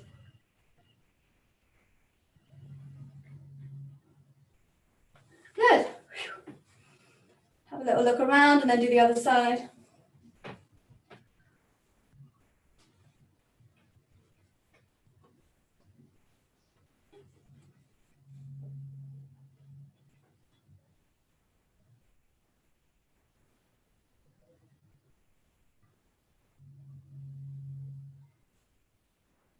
Ribs with climbing fingers, pelvis with heel bone and toe.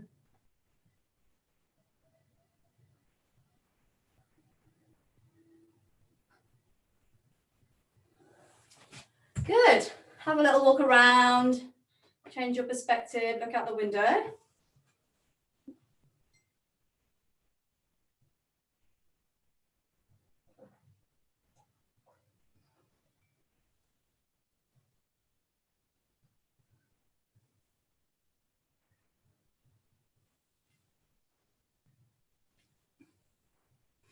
Good.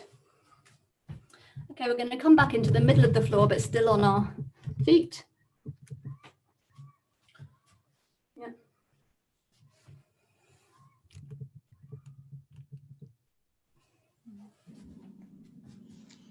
Okay, we're going to take our legs pretty wide. So it's like I'm kind of riding a horse kind of wide, pretty wide. Yeah, and my feet are turned out. You can't see them, but they're turned out. Not too much, right? I'm not being Sylvie Guillaume, right? No one is Sylvie Guillaume apart from Sylvie Guillaume. Yeah. Yeah. So my feet are quite, and my knees are bent. So it's like, I mean, it really is like I'm riding a horse. I could bounce here. Yeah. And have a feeling that, so what's super important here is that this big chunk of muscle underneath the thigh and on top, right? The adductors here, you could feel them. Yeah. Yeah, so grab a hold of your adductors, which are underneath your thigh. Yeah. And the thing is that as you bend the knees, you could just slide the hands down the thigh and come up. And my hands are turning a bit like this. So they're kind of encouraging a spiral. Yeah. And the feeling is that this chunk of spirally muscle is moving away towards the knee and away from my pelvic floor. Because there's a tendency that these muscles, they clamp on with the pelvic floor and they don't let us move. But actually they like to separate here. Yeah. And so it's like there's a spirally thing going as I bend my knees. Yeah. And these big chunky adductors, they spiral away from the pelvic floor. Yeah. It's useful to also have the image that you're also having a pee. Don't have one unless you've got someone to clean up after you. Or maybe unless you're in the garden and you haven't got your pants on. Yeah. Yeah. But if you've got that feeling that you could pee right now, that also opens the pelvic floor in a way that we want it to be open. Because it spends so much time being bunched up, the pelvic floor, ready to take a step, ready to do the next thing, that it's so nice to open it. Yeah. Let the adductors separate. Imagine we're having a pee right now. Yeah. And do the other side.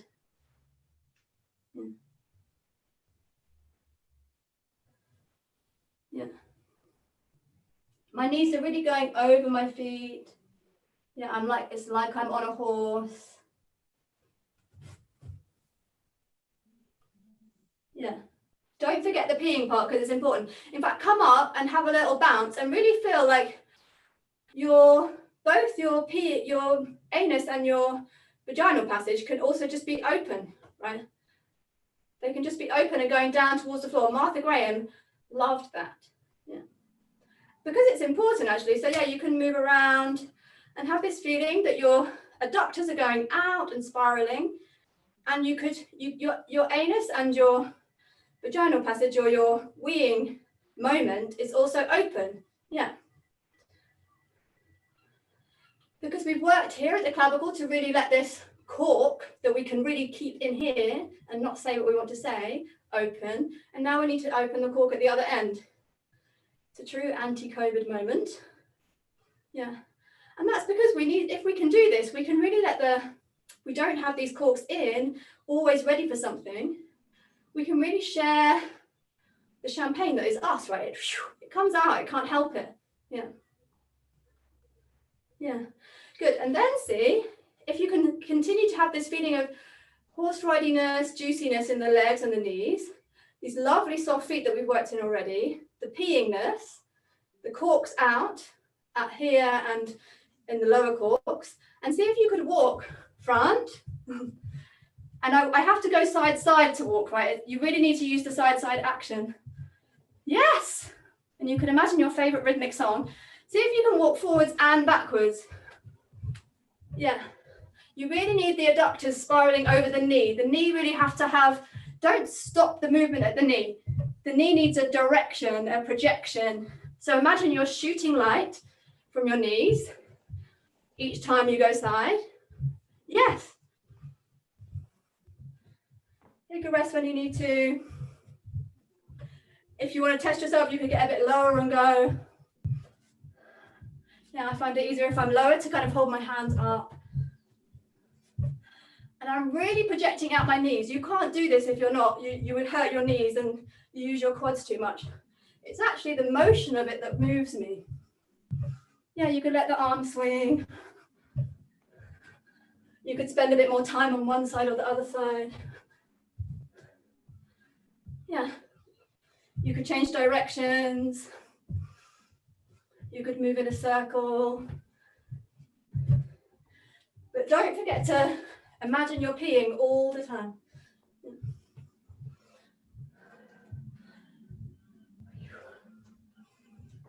Good.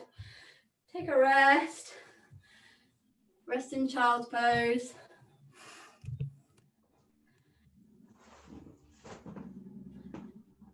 If you can remember the feeling at the beginning when you let your femurs go to the bottom of the well and hang out in rest for a little while, maybe hands, head on the hands.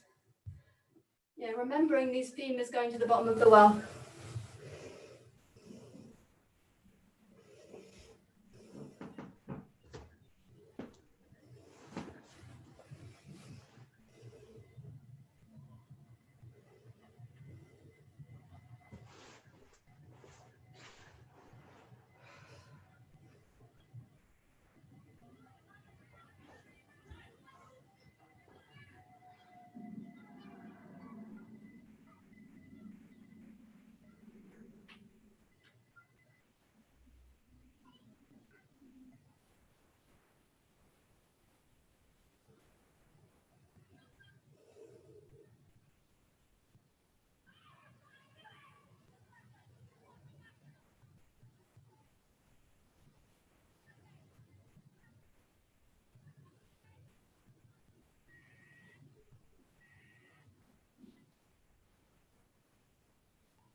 Good, and notice what happens when you begin to think about moving to the next thing, but don't do it yet.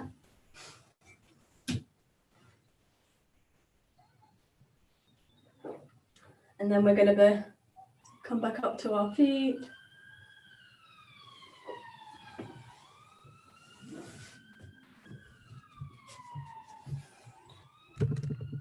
Good. So, I'm just going to say something about the system for a moment before. I'm just coming down so you can see me because I can't have all of me in the screen. So, there's two parts of our system in a way that are called the tonic system and the phasic system. Part of the phasic system is something that uses, it's parts of our tissue and muscle that use a lot of sugar, and they help us sprint for the bus. And the other part, the tonic system, is that they use parts of our muscles and tissue that use energy a lot more slowly. They don't really eat sugar too much. And it's more these parts that we use just for standing up. And, you know, I haven't had this confirmed scientifically, but in my experience, in my clients and my students and in me, it's in the phasic system, which is more where I sense grace, than in the tonic system, in the slow one, than in the phasic speedy system. And so it's really nice to kind of get a felt sense of what is this tonic system. You know, most of us are using parts of the speedy system that uses a lot of sugar just to stand up and do simple tasks. And we use a lot of energy like that we don't need to use, so it's not that efficient. You know, and when we're Rolfing, something we're really thinking about to help people come away from using, you know, the speedy system just to stand up, you know, and you know, put things in the right place so we can use them for the right things. And so the simple things like standing up, which of course isn't simple, doesn't take so much energy, you know, but sometimes we need to be in movement practice to really learn these things. So we're just gonna kind of move in an element of that now that's related to what we were just doing. So it's in the side action that we were just in, but instead we're going to pick up like so. We've done the propellery footness, right? So we can shift to one side and we can really let our feet go to the lateral and the inner edge. Yeah. As we do that, we're going to keep going with that. So we just go onto one leg, and the other leg is because of this movement onto the lateral side of my foot on this side that I come onto one leg, and the other leg just begins to get picked up. And the feeling of this other leg being picked up is that someone's picking it up with a string. It's not me, it's somebody else.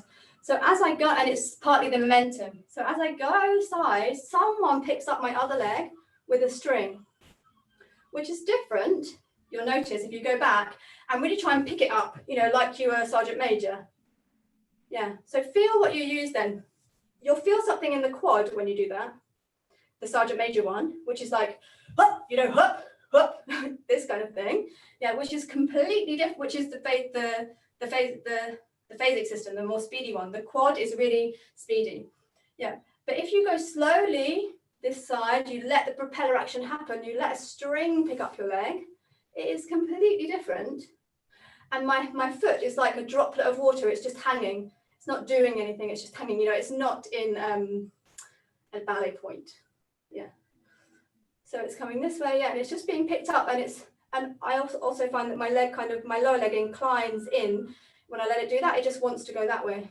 No, I'm not in a regimented shape, it just wants to go that way because it spirals, because the upper leg spirals and the lower leg spirals, and so it's just following that spiral, yeah. And then you can have a feeling that the foot is like a droplet of water and it's heavy and it drops back to the floor and you go to the other side. It becomes the supporting one. Yeah, and as we go to really let yourself go to the lateral foot, you'll find that it, on its own, that action picks up the other leg. Yeah, and it lifts. And here we are in our tonicness, our gracie tonicness, yeah. That droplet goes to the floor. We really go to the lateral side of the other foot. Yeah, and someone lifts our thigh for us. Yeah. Droplet, lifted. Yeah. Droplet. Lifted. And then we learn that grace isn't just something that dancers own or know about, you know. Droplet.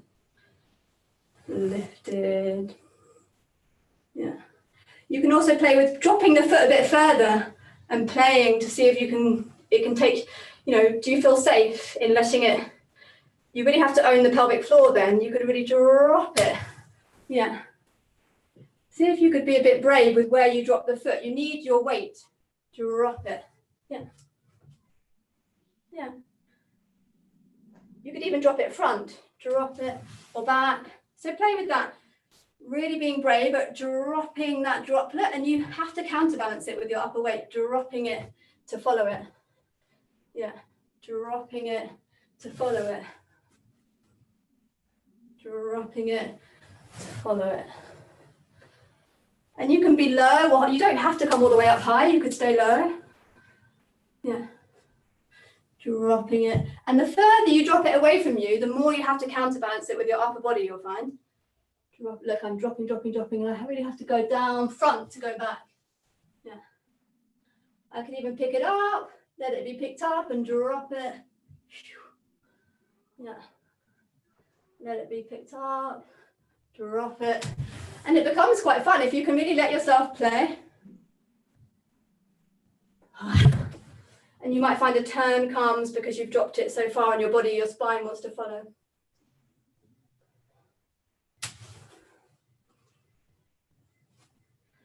And try it on a small scale as well. It works just the same and it's very beautiful.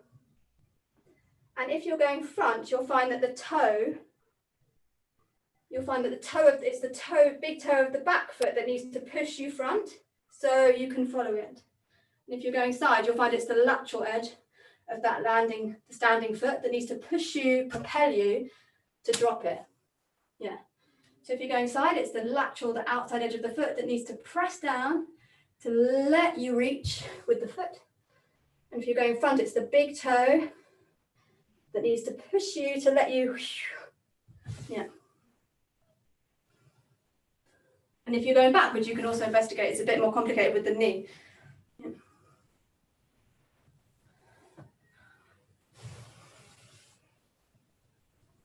Yeah.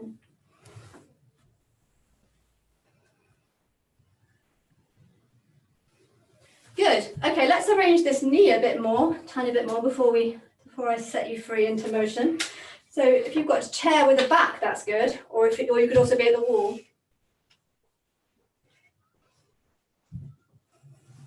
Just something to hold on to, basically. Yeah. Mm-hmm. Good. Okay. So the foot that is nearest the chair or the wall, we're going to place that front. Yeah. And we're going to bend our knee. And we've got soft knees both sides. Bend our knee with the same feeling that we had when we were going side, that we're like shooting a jet of water or a fountain of water or a beam of light out of our knee. So you need a pretty good step to do that. Yeah, so just go in and out of that. You shoot the beam of light and then you press to come back. You press the front foot to come back. You shoot the beam of light. You press the front foot to come back. You shoot the beam of light.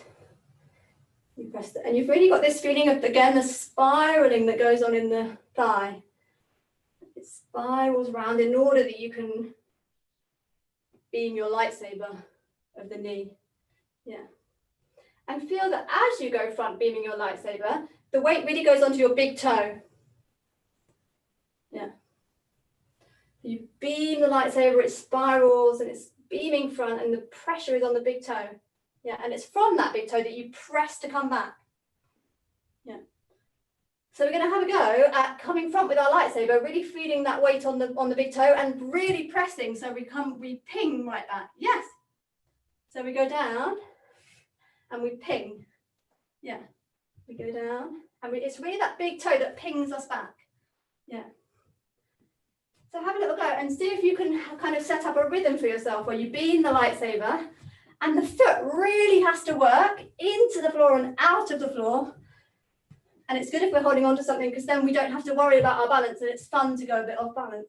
Yeah, go fast and go rhythmically in your own way. And you'll really feel the whole spiraling of the leg. It's like a horse hoof pressing you back. Yeah. And the big toe is really working. This is about one of the things of getting the strong things in the right place, so we don't have to worry about these grace moments that we just did. Yeah. Good, and do the other side. Yeah. So my foot is really coming into this kind of action. I'm not doing a ballet point, but I'm pushing like a horse's hoof, like down. Yeah. Yeah, get into a rhythm. Don't cop out on the knee. You always shine the lightsaber. Don't hold tension in the knee. The lightsaber has to be fully shining to share the champagne of you. Yeah. It's like I share the champagne every time I go front. It just whooshes. Not so I can't control it, but it's powerful into the space. Yeah. Even though it's gentle. Good. Have a little wander.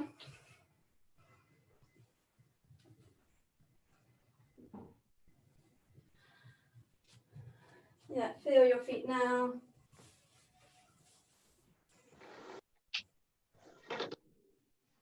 Good. So in the last few minutes of this session, I'm just going to set you free. So now you have this picking up of the leg in grace, and you have the picking up of the arms in grace, right? The whooshing of kite strings and the lightness. It's like you have bubbles of air in the forearms, and the legs can really pick up. And what you also can play with is that the legs can do different things. They don't do the same thing, right? So do your own practice, or just play around, put some sound on if you want to, or be with the sound of the early evening where you are. Yeah, and we'll just go like that. And I'll set a little gong for when we finish.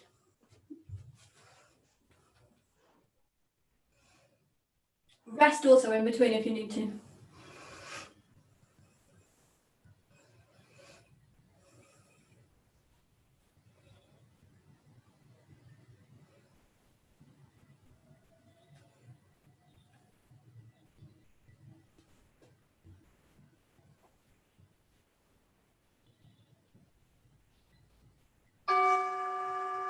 So this is the starting, and then it will gong again when we finish in a couple of minutes, okay?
everyone. We're going to break. Thank you.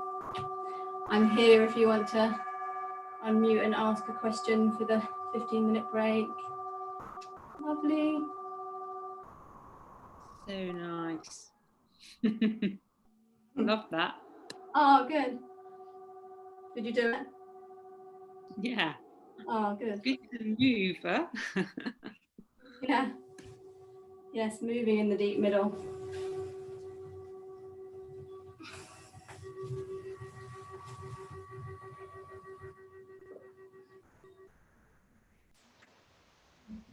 Drink some nice tea. The sun's setting here now, so I hope you can still see me. So we're going to sit in meditation just for, I'll talk a bit and do a reading, and then we can meditate together for 10 minutes.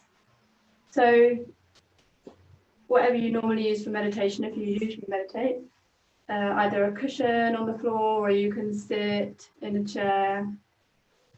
As I was saying at the beginning, something that means that your pelvis is higher than your knees. Yeah. So if you're sitting on the floor, you might want a cushion because probably your pelvis isn't higher than your knees. Yeah, or you could sit on your heels, I guess. Yeah. We can test this, right? By if we don't have anything under our bum, I've got a cushion, and we just let everything go. Yeah. You'll notice that your lower back does something. Yeah, probably it curves at the bottom, and that means we're really sitting on the lower vertebrae. And kind of crunching them a bit. And if you have enough underneath you, you might want a couple of blankets, maybe 2 or 3, or a cushion or 2. And you have a feeling that your pelvis begins to tip front if you've got that, if you're high enough. Your pubic bone, like we did at the beginning of the day in the movement work, your pubic bone begins to tip front. And that's when you really know that your pelvis is higher and it's tipping towards your knees and towards the ground. And then if you let go, you shouldn't feel that collapse in the lower back. Yeah, so you're sitting up for nothing, right? So I'm not trying. When I let go, I have a little bit of letting go that happens in my shoulders and somewhere in my back where my big punchy muscles in my back like to keep me up. And try a bit too hard, something lets go, but I don't round, like I don't fall into something. And that's not so we are like upright all the time, but it's so our body doesn't have to do too much when we're in meditation. And then actually, if we sit in meditation daily and regularly, then our body, even we don't need to do any movement practice, even just it's by sitting in the right way, our body learns to stack and we're in a good place. Yeah. So for me, meditation is a really big part of my life practice, and I feel if I'm not doing meditation as well as movement practice, dancing or yoga or even as a performer, if I'm not doing it, I'm missing half my practice. So the silence that we can touch into as we meditate, we can't really do that when we're in the same way when we're moving. So it's a really big part of practicing silence, and silence is a big part of touching into who we are and also touching into these intangible things that we've tried to build a space around today of silence and grace and rest and space, these things. So Ida Rolf, again about this line, the founder of Rolfing, so I've said Tara and I are both Rolfers, she talks about the line, and this isn't the line in us, in our posture, right? And this isn't like a stiff place or a rod like the spine. It's it's the place you hang out and where everything arranges itself around. And so if you close your eyes and you just let yourself let everything go, like I said, we don't use too much of our system for just sitting up or standing up. You just let yourself kind of just hang out, and it's not a place, it's a space, the line.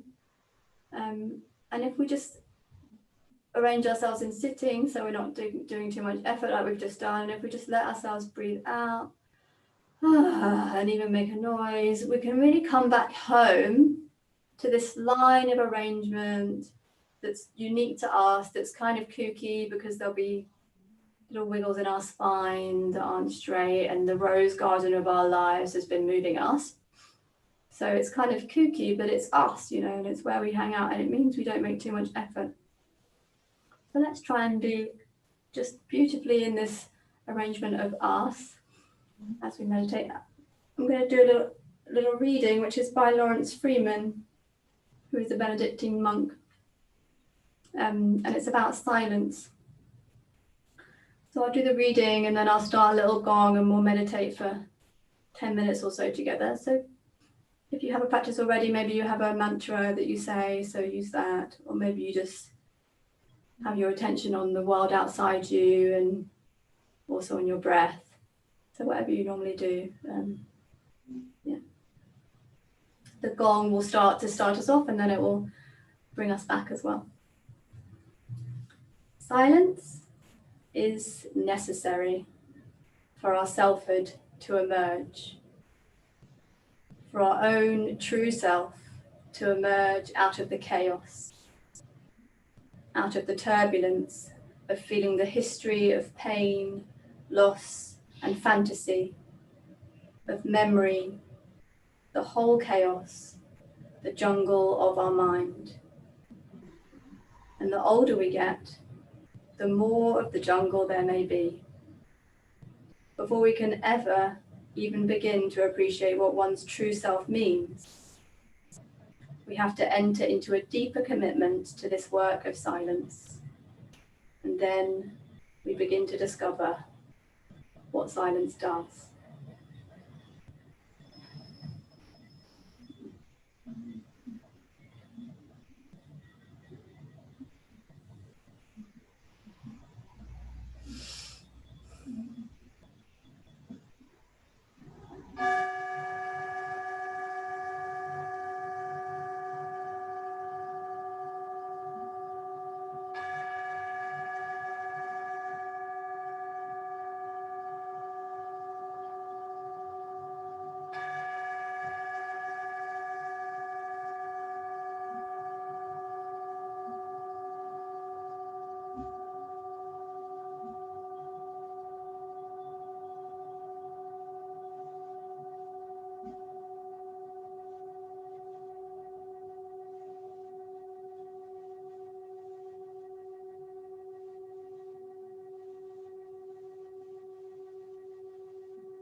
Beautiful, everyone.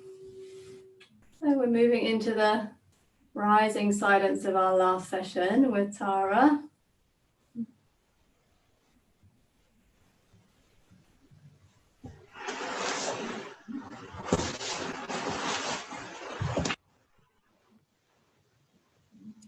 So I just have to see if I can pin myself there.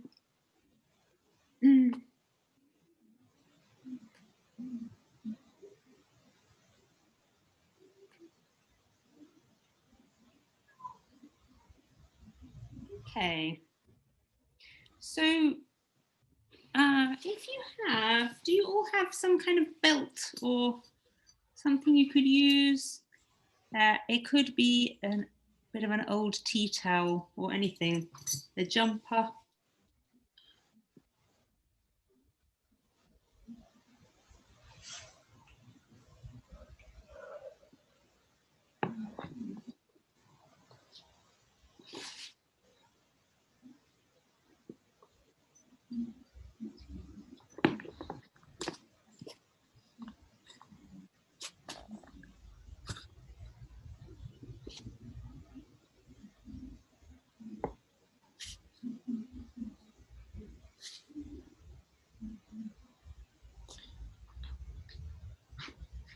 So for this final session, we're slightly, it's like a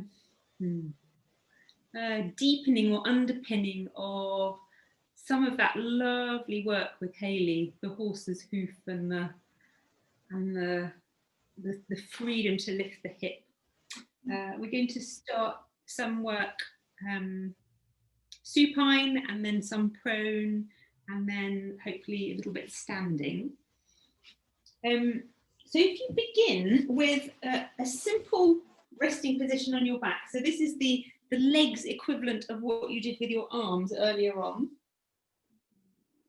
So you're coming into that rested shape, and you're going to use your belt to support your leg.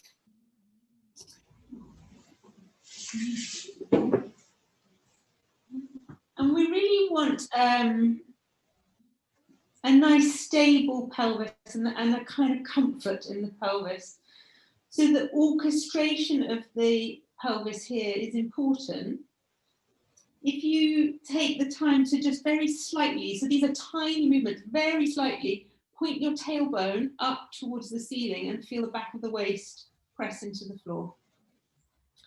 And then release, and imagine a tail stretching out along the mat in between your heels and extending down towards the bottom of your mat. And as you do that, you'll have this slight sort of lifting in the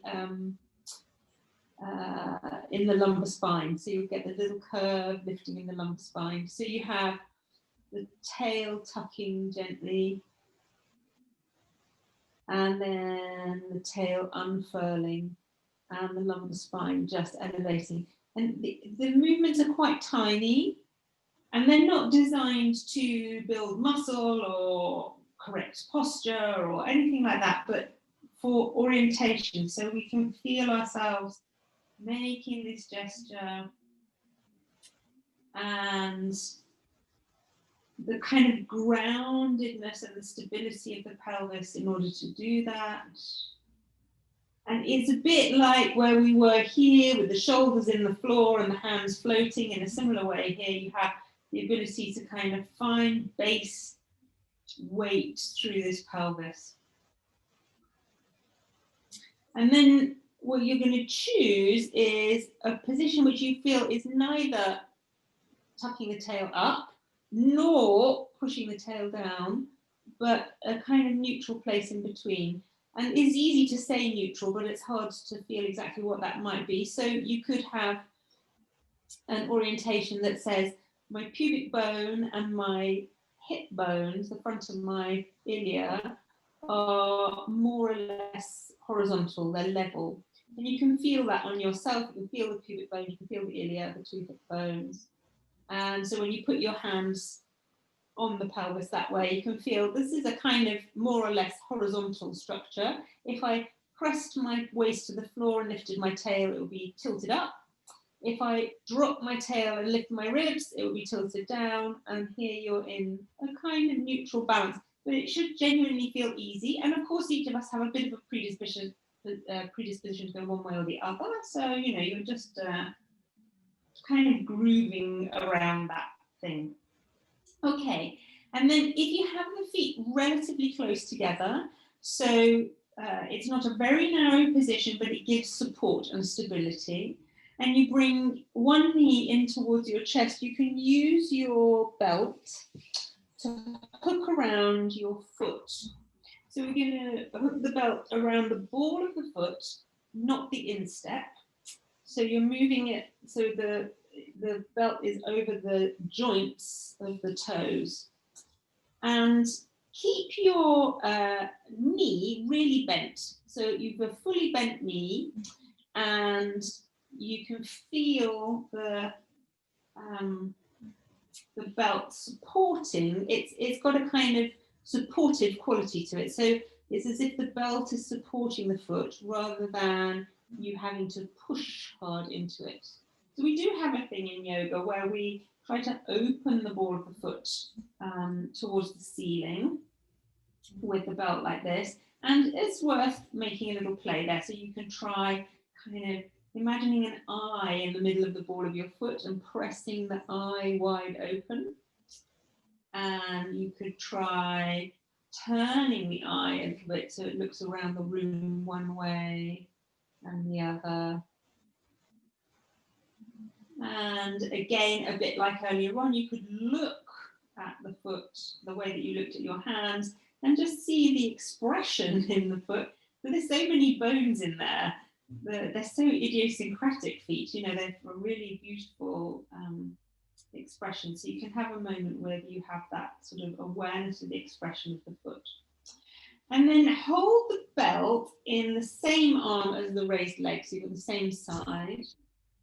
And begin to make some little movements. So this is not a sort of exercisey thing. So we're not aiming to stretch anything or specifically work in any direction. It's more like you're just exploring all of the available movement patterns. So do you remember earlier on we were scrolling the hand around? So this is the same sort of a feeling. You could do it without the belt. So if the belt's annoying you or you don't find it helpful, you could let it go. But there is something quite nice about having this extension to your arm, which allows perhaps some movements a bit more generous than you would have if you were holding your toe, or if the leg were just completely free, it would not feel quite so connected. So everything's allowed. The leg could go out to the side and it could come back in, and it could turn at the hip, and it could turn at the knee, and it could turn at the ankle, and it can make circles and scrolls. And all the time, the pelvis that you're lying on is heavy and relaxed and steady. And the standing leg, the free leg, that's the one that you're not using, is very stable without tension. So it's a nice base. And if you re-inhabit all of that lovely stuff with the horse pose that we were doing earlier on, you may have a feeling here like once again you can spiral open the thigh.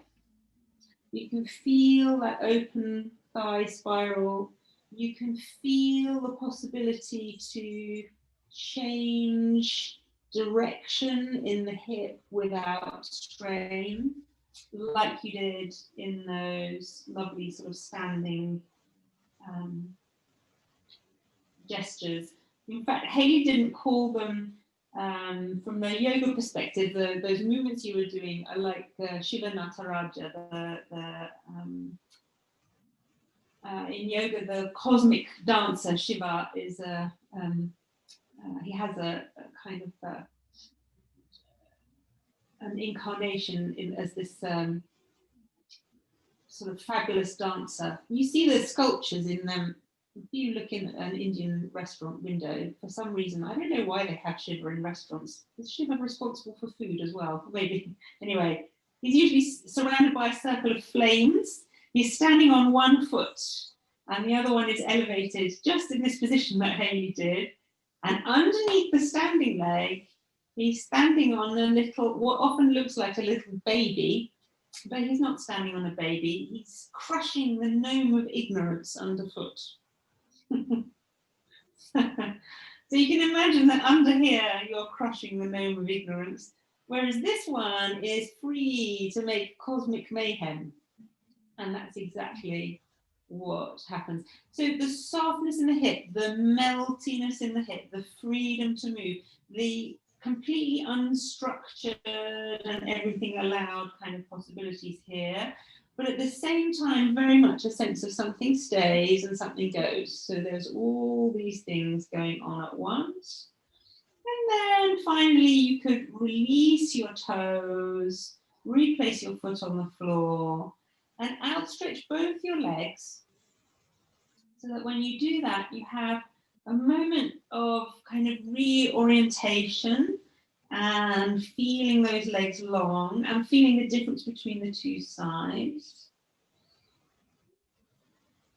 Taking a moment to let things settle so the hips stay soft and spacious.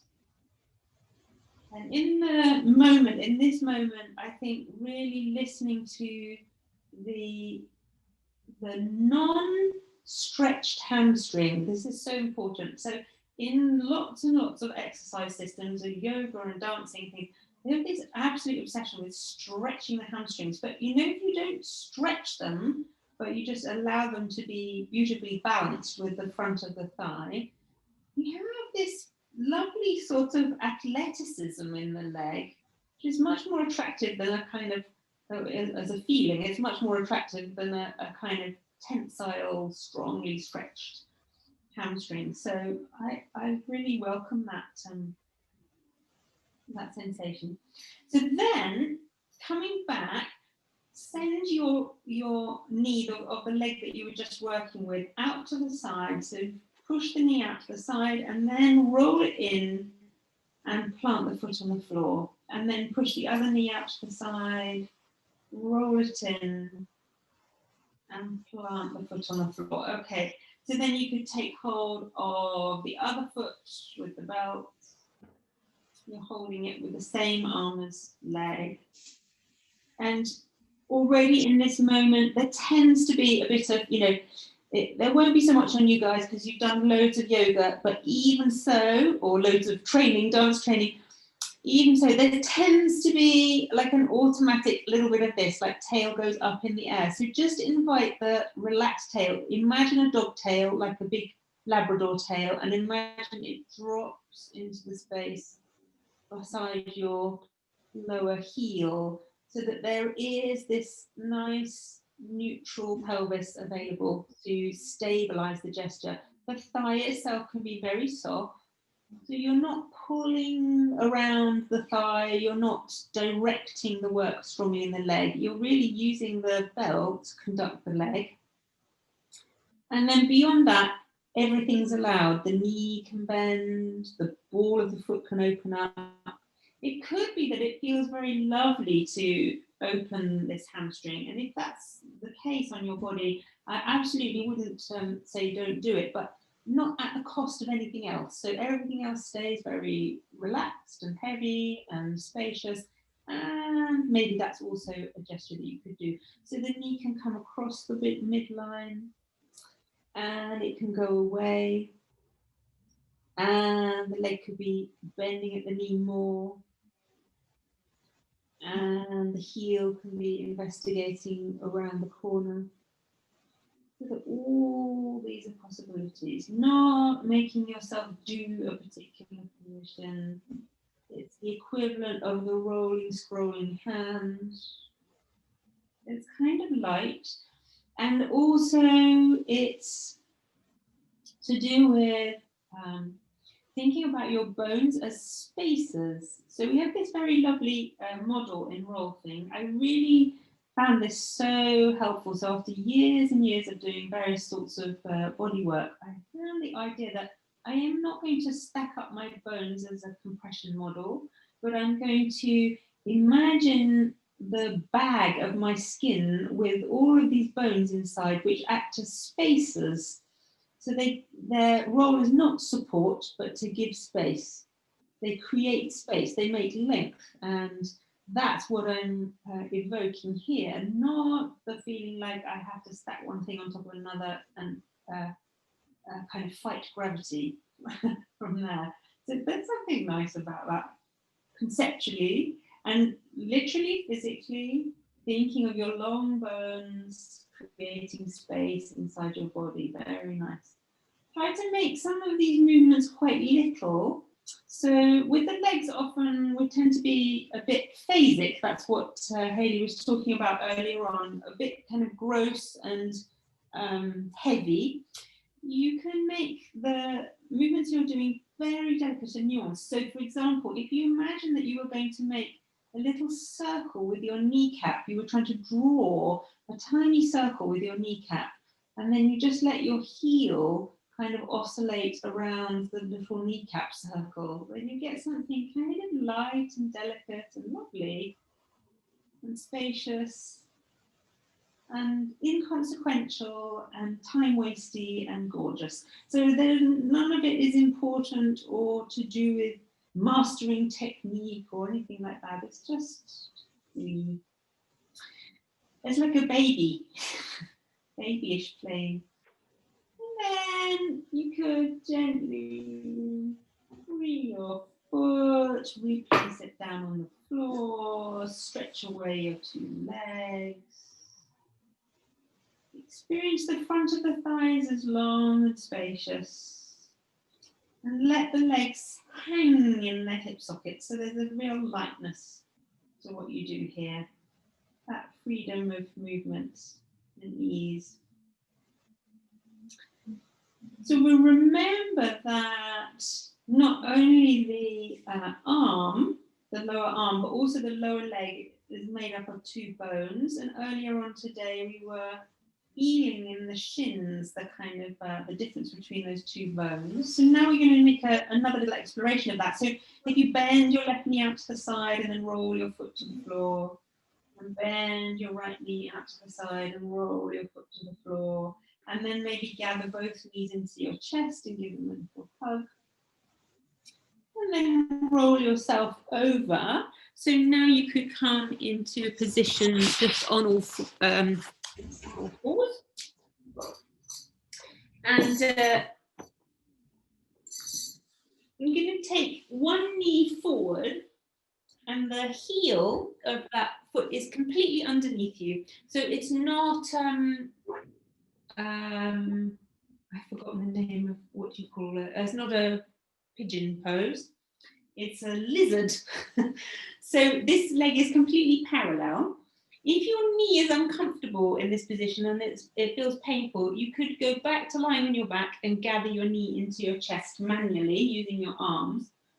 But this is better because we have a little gravity to help us. And again, you can't see anything, so I'm going to just try and highlight a t-shirt. So here, you want the feeling that you can support your weight with your arms, so the arms come down and settle on the floor, and the heel is just touching into the back of the thigh.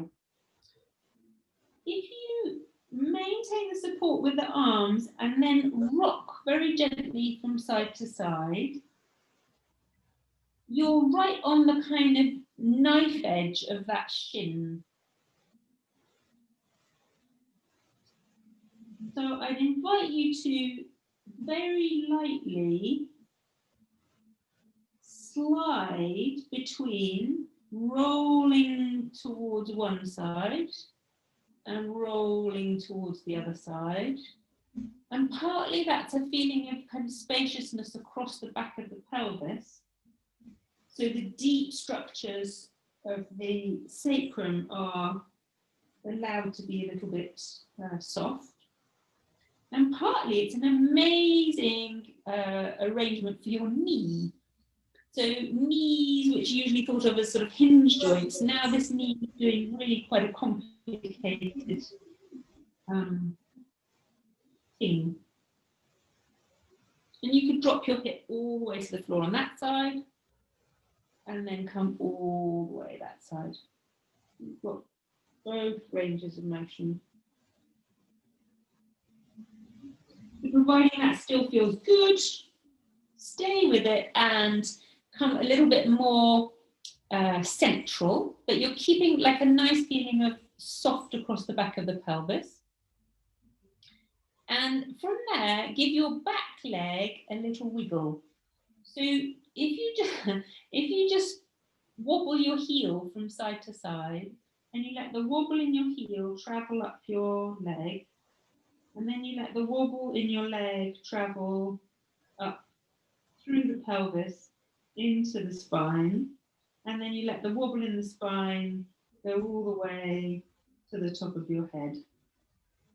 And for good measure, imagine you've got some antlers on the top of your head, and they're going to wobble as well, like reindeer antlers. So you're kind of completely wobbly. If what you feel is, oh, I can't wobble because somewhere along that chain something goes clunk and it sticks and it feels awkward, try increasing the amplitude of the wobble so that's like a temper tantrum from a toddler, and see if that helps to free things up.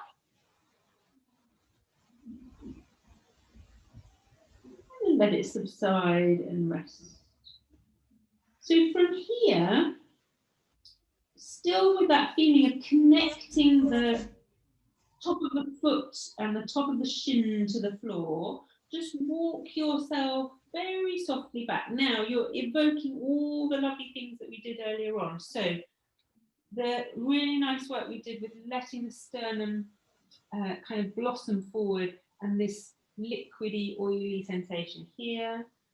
The feeling that we had that the shoulders are not kind of stiff little paddles either side of us, but have this kind of fluid dynamic. The sensitivity of the hands to the floor. So that you could walk right back here. And if this feels nice, this is the place you could hang out. It might be that you could come a little further. So what you're interested in here is not a back bend at all costs, but really the sort of completion of this gesture into its logical conclusion in your body today. So is there a place where you could go here that feels nice? When you raise your eyeline and look up, you have the capacity to sustain that comfortably, that you can add gentle spirals and gestures to either side. Yeah.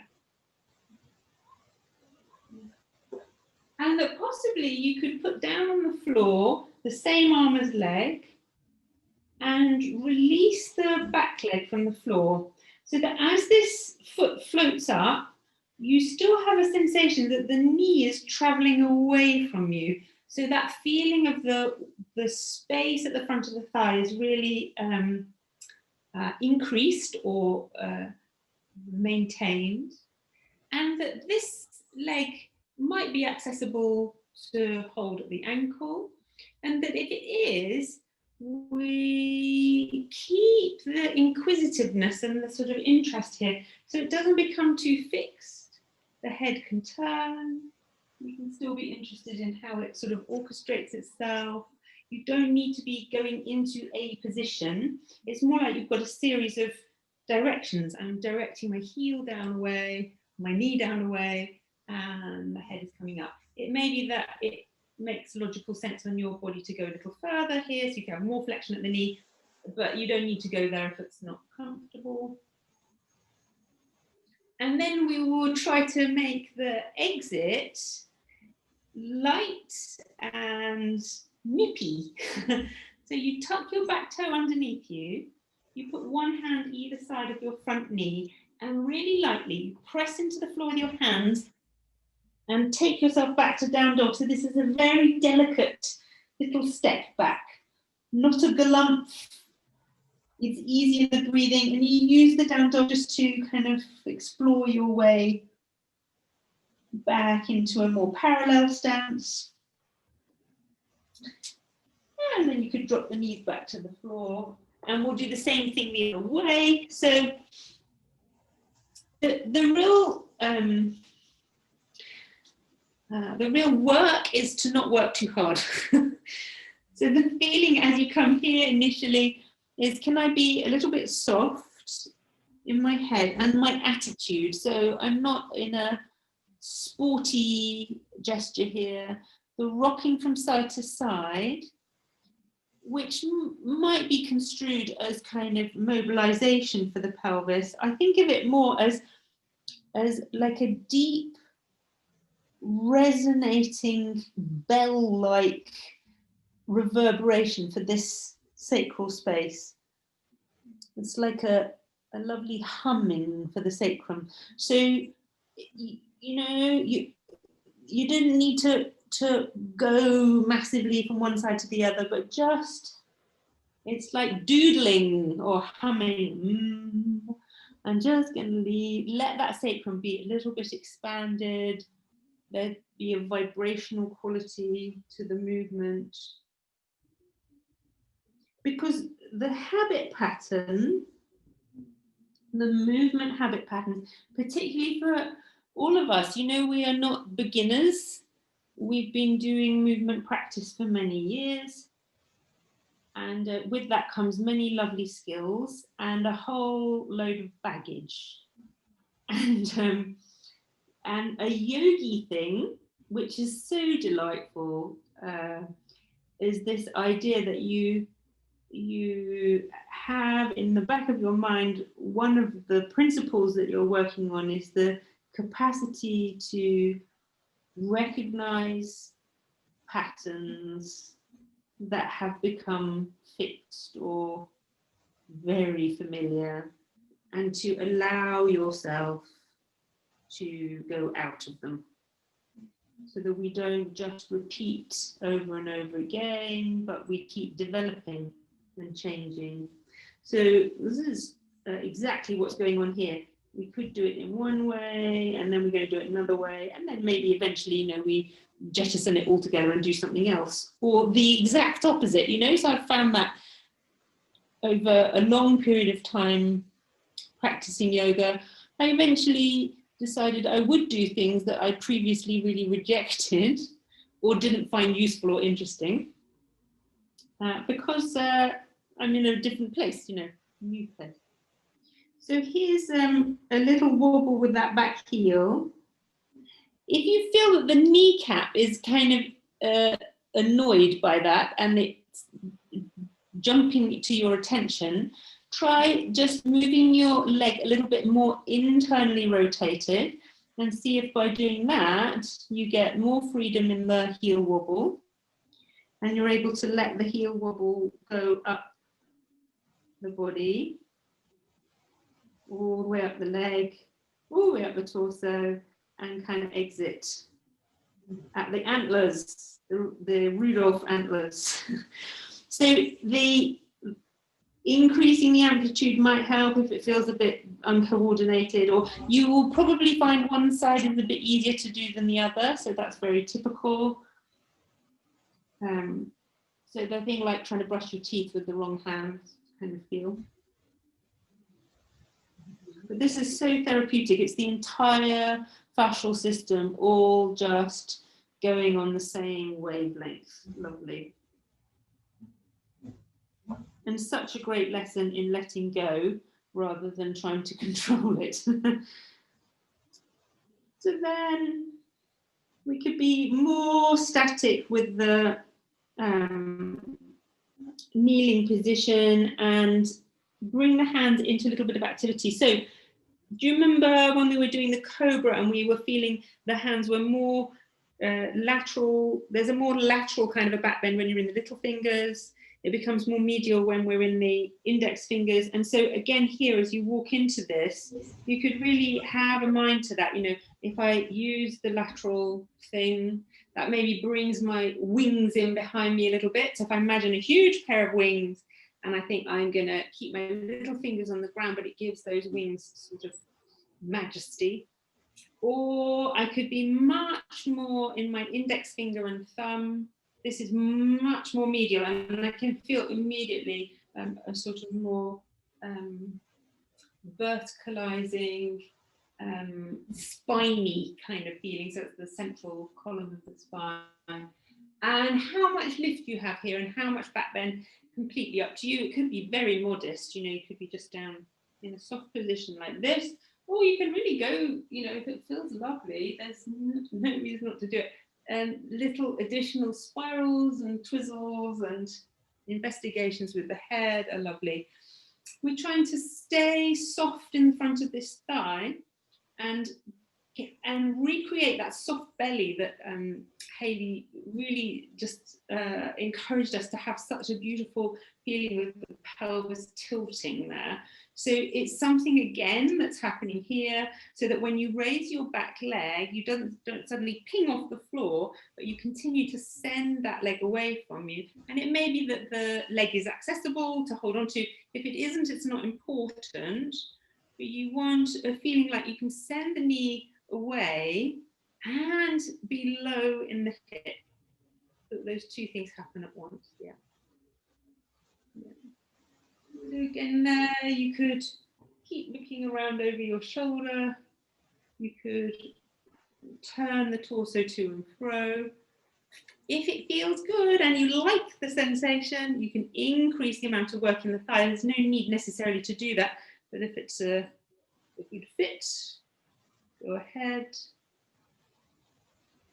The breath is able to kind of inhabit this shape. So as you send the knee away, there's a softness.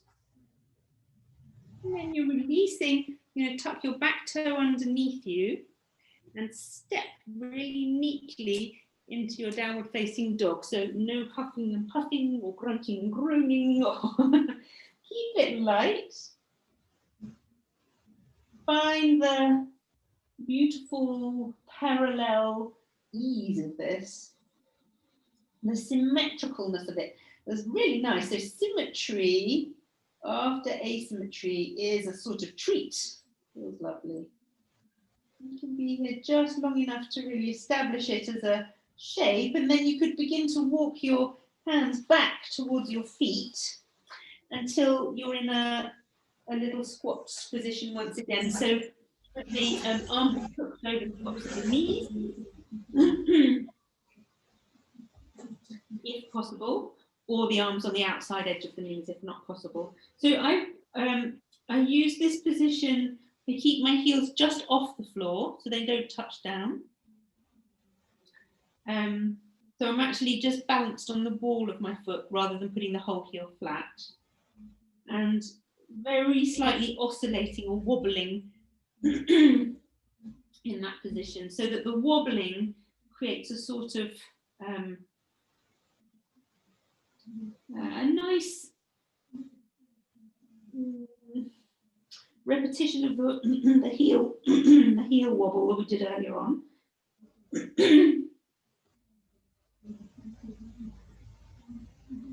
Kind of spacious across the back surface. So again, here, this sacral area has time to expand and be free.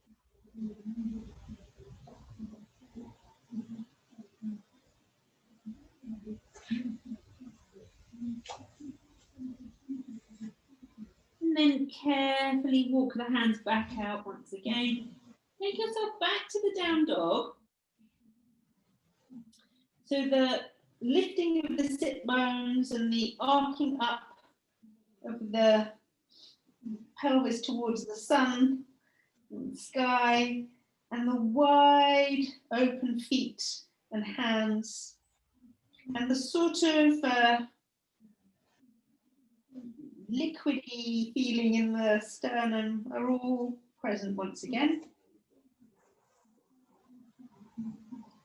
And as you take this down dog, can you feel that your two bones of your lower leg are pressing softly towards the floor, as if they were like two tent pegs pushing into the soft earth?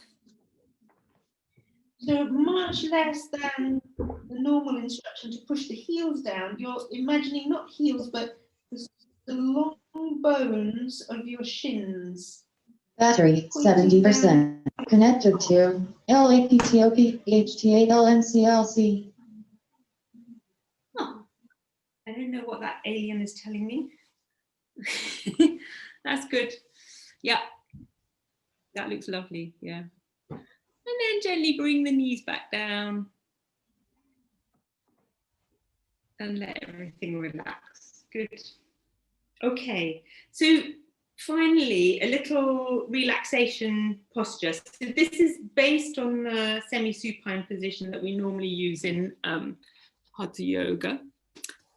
And if you want, my house is freezing. If you want to have extra clothes on, put them on now, put on your socks, put on your jumper, maybe even grab a blanket. And what we'll do is, I'm going to actually show you the little exercise and then you don't have to look at me at all. So it's just Shavasana from a semi-supine position, but we'll go slowly, one bit at a time, opening and closing the arms and legs from the center line. So it just looks like this. You begin with your hands on your belly and your knees bent and your feet flat on the floor. And then you're going to open one arm and then a leg, and then the other leg and the other arm, and then you're going to close them again. That's it, but it'll take us 5 minutes to do it. And the process allows us to be kind of like in an open position and a closed position. It's just a very, very nice, simple, kind of like a moving Shavasana. So put yourself so that you feel comfortable and steady in a semi-supine position. So you've got your knees bent and your feet flat on the floor. Put your hands on your belly, so you're just resting the hands there comfortably. That looks good. Yeah. Okay. And you could either close your eyes or just let them go very soft, so they're focused softly. Letting the face be a little soft and smooth, relaxing the muscles in the neck, and allowing the eyes to be soft in the skull. So the sort of heaviness of the eyeball in the skull and the heaviness of the brain in the skull and the relaxation of the ears and the tongue and the jaw. So you're just aware of this shape that you're in and the feeling of the right side and the left side and the central column of the spine and the symmetry between the two sides here. And then very simply open your right elbow so that your right arm is lying on the floor in a classic Shavasana shape. And the left one is still resting on your belly. And you're just having a little moment to feel the difference between the left side with the hand on the belly and the right side with the arm gesturing out. So in the work that we've done today, we've really put a lot of emphasis on these interosseous membranes, these membranous attachments that connect the two bones of the hand, of the arm, and the two bones in the lower leg. And here, that open palms gesture with those two bones of the lower arm rested and stable on the floor produces a particular kind of feel. And on the left side, you've got the hand touching the belly with a slightly different kind of dynamic.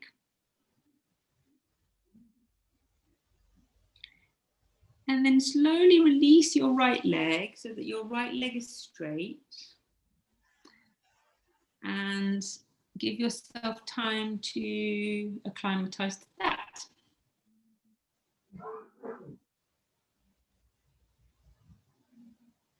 This long right leg and the open right arm and the long shin bones of the right leg and the long spacious bones of the forearm on the right side, and the whole of that right side expanding out into the space, and the stability and clarity of the left side with the hand on the belly and the foot on the floor.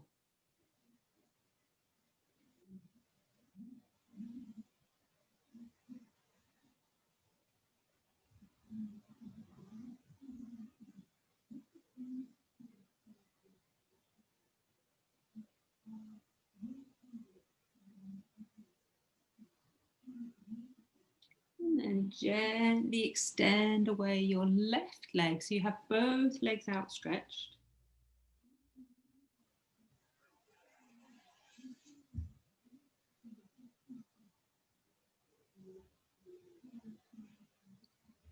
You can feel the two sets of shins reaching away into the space,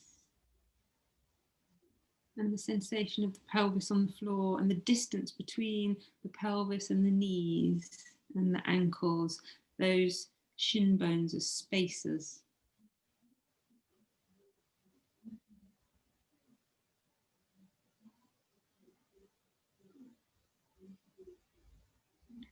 And then gently unfurl your left arm so that it's lying by your side in Shavasana. You just unfold the elbow and place the hand palm face up. So the long bones of the forearm are expanding away from you, extending away into the fingers. There's a weightiness in that lower arm. And the whole of the left side of the body is expanding into the space around you. And the whole of the right side of the body is expanding into the space around you.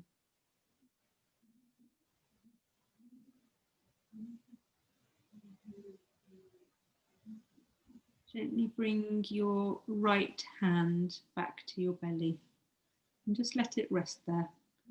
Feel the effect of bringing the hand to the belly and the quietening and the stabilizing and the gathering and the collecting of that gesture.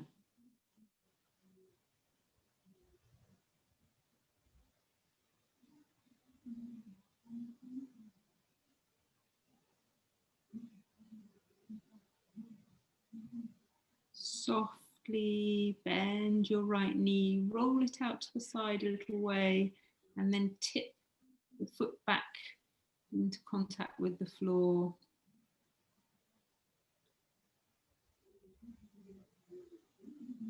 Bring the knee back to the ceiling.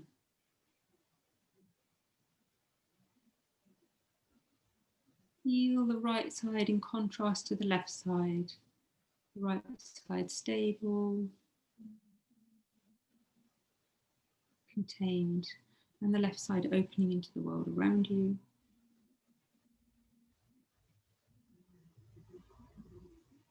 Softly bend your left knee and tilt the leg back up to vertical and the foot back to the floor. So you have the two knees bent. The steadying effect on the pelvis, the feeling of grounding the feet into the floor. Again, the feeling that the shin bones are like spaces between your knees and your ankles. They give distance.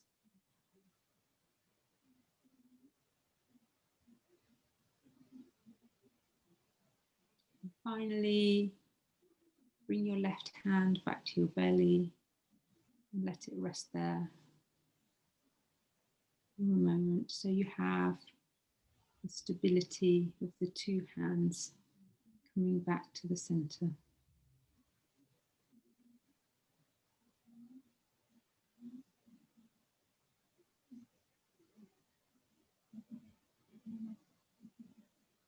Take perhaps another 3 or 4 breaths where you are not in a hurry to do anything at all, but you're just residing in the sensations that you have.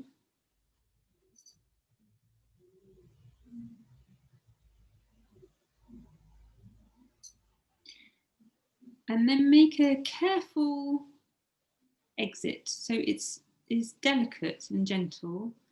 Choose the thing that feels best for you. You'll all be very familiar with different ways of coming out of this. I could suggest that something quite nice to do would be to just roll your head a little bit from side to side so that we change the vestibular system set and be a little bit more mobile in the head. You could swallow, move the lips and the tongue a little bit, let the eyes open. And then gradually and slowly bring yourself back to some kind of seated position that you feel comfortable in. So anything that works well.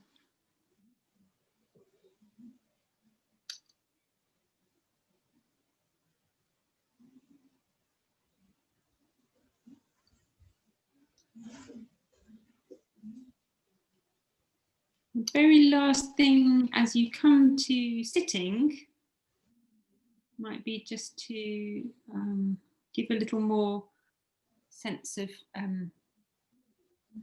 alertness. If you pinch the outside edges of your ears and you keep going up until you reach where your pixie ear would be if you had one, this little bit here, there's a little acupressure point there, it gives a slight zing. So just for a moment, you're back in a slightly more animated state. You could let the hands make a little circle once again, touch the palms together and bring them to the forehead and back to the heart.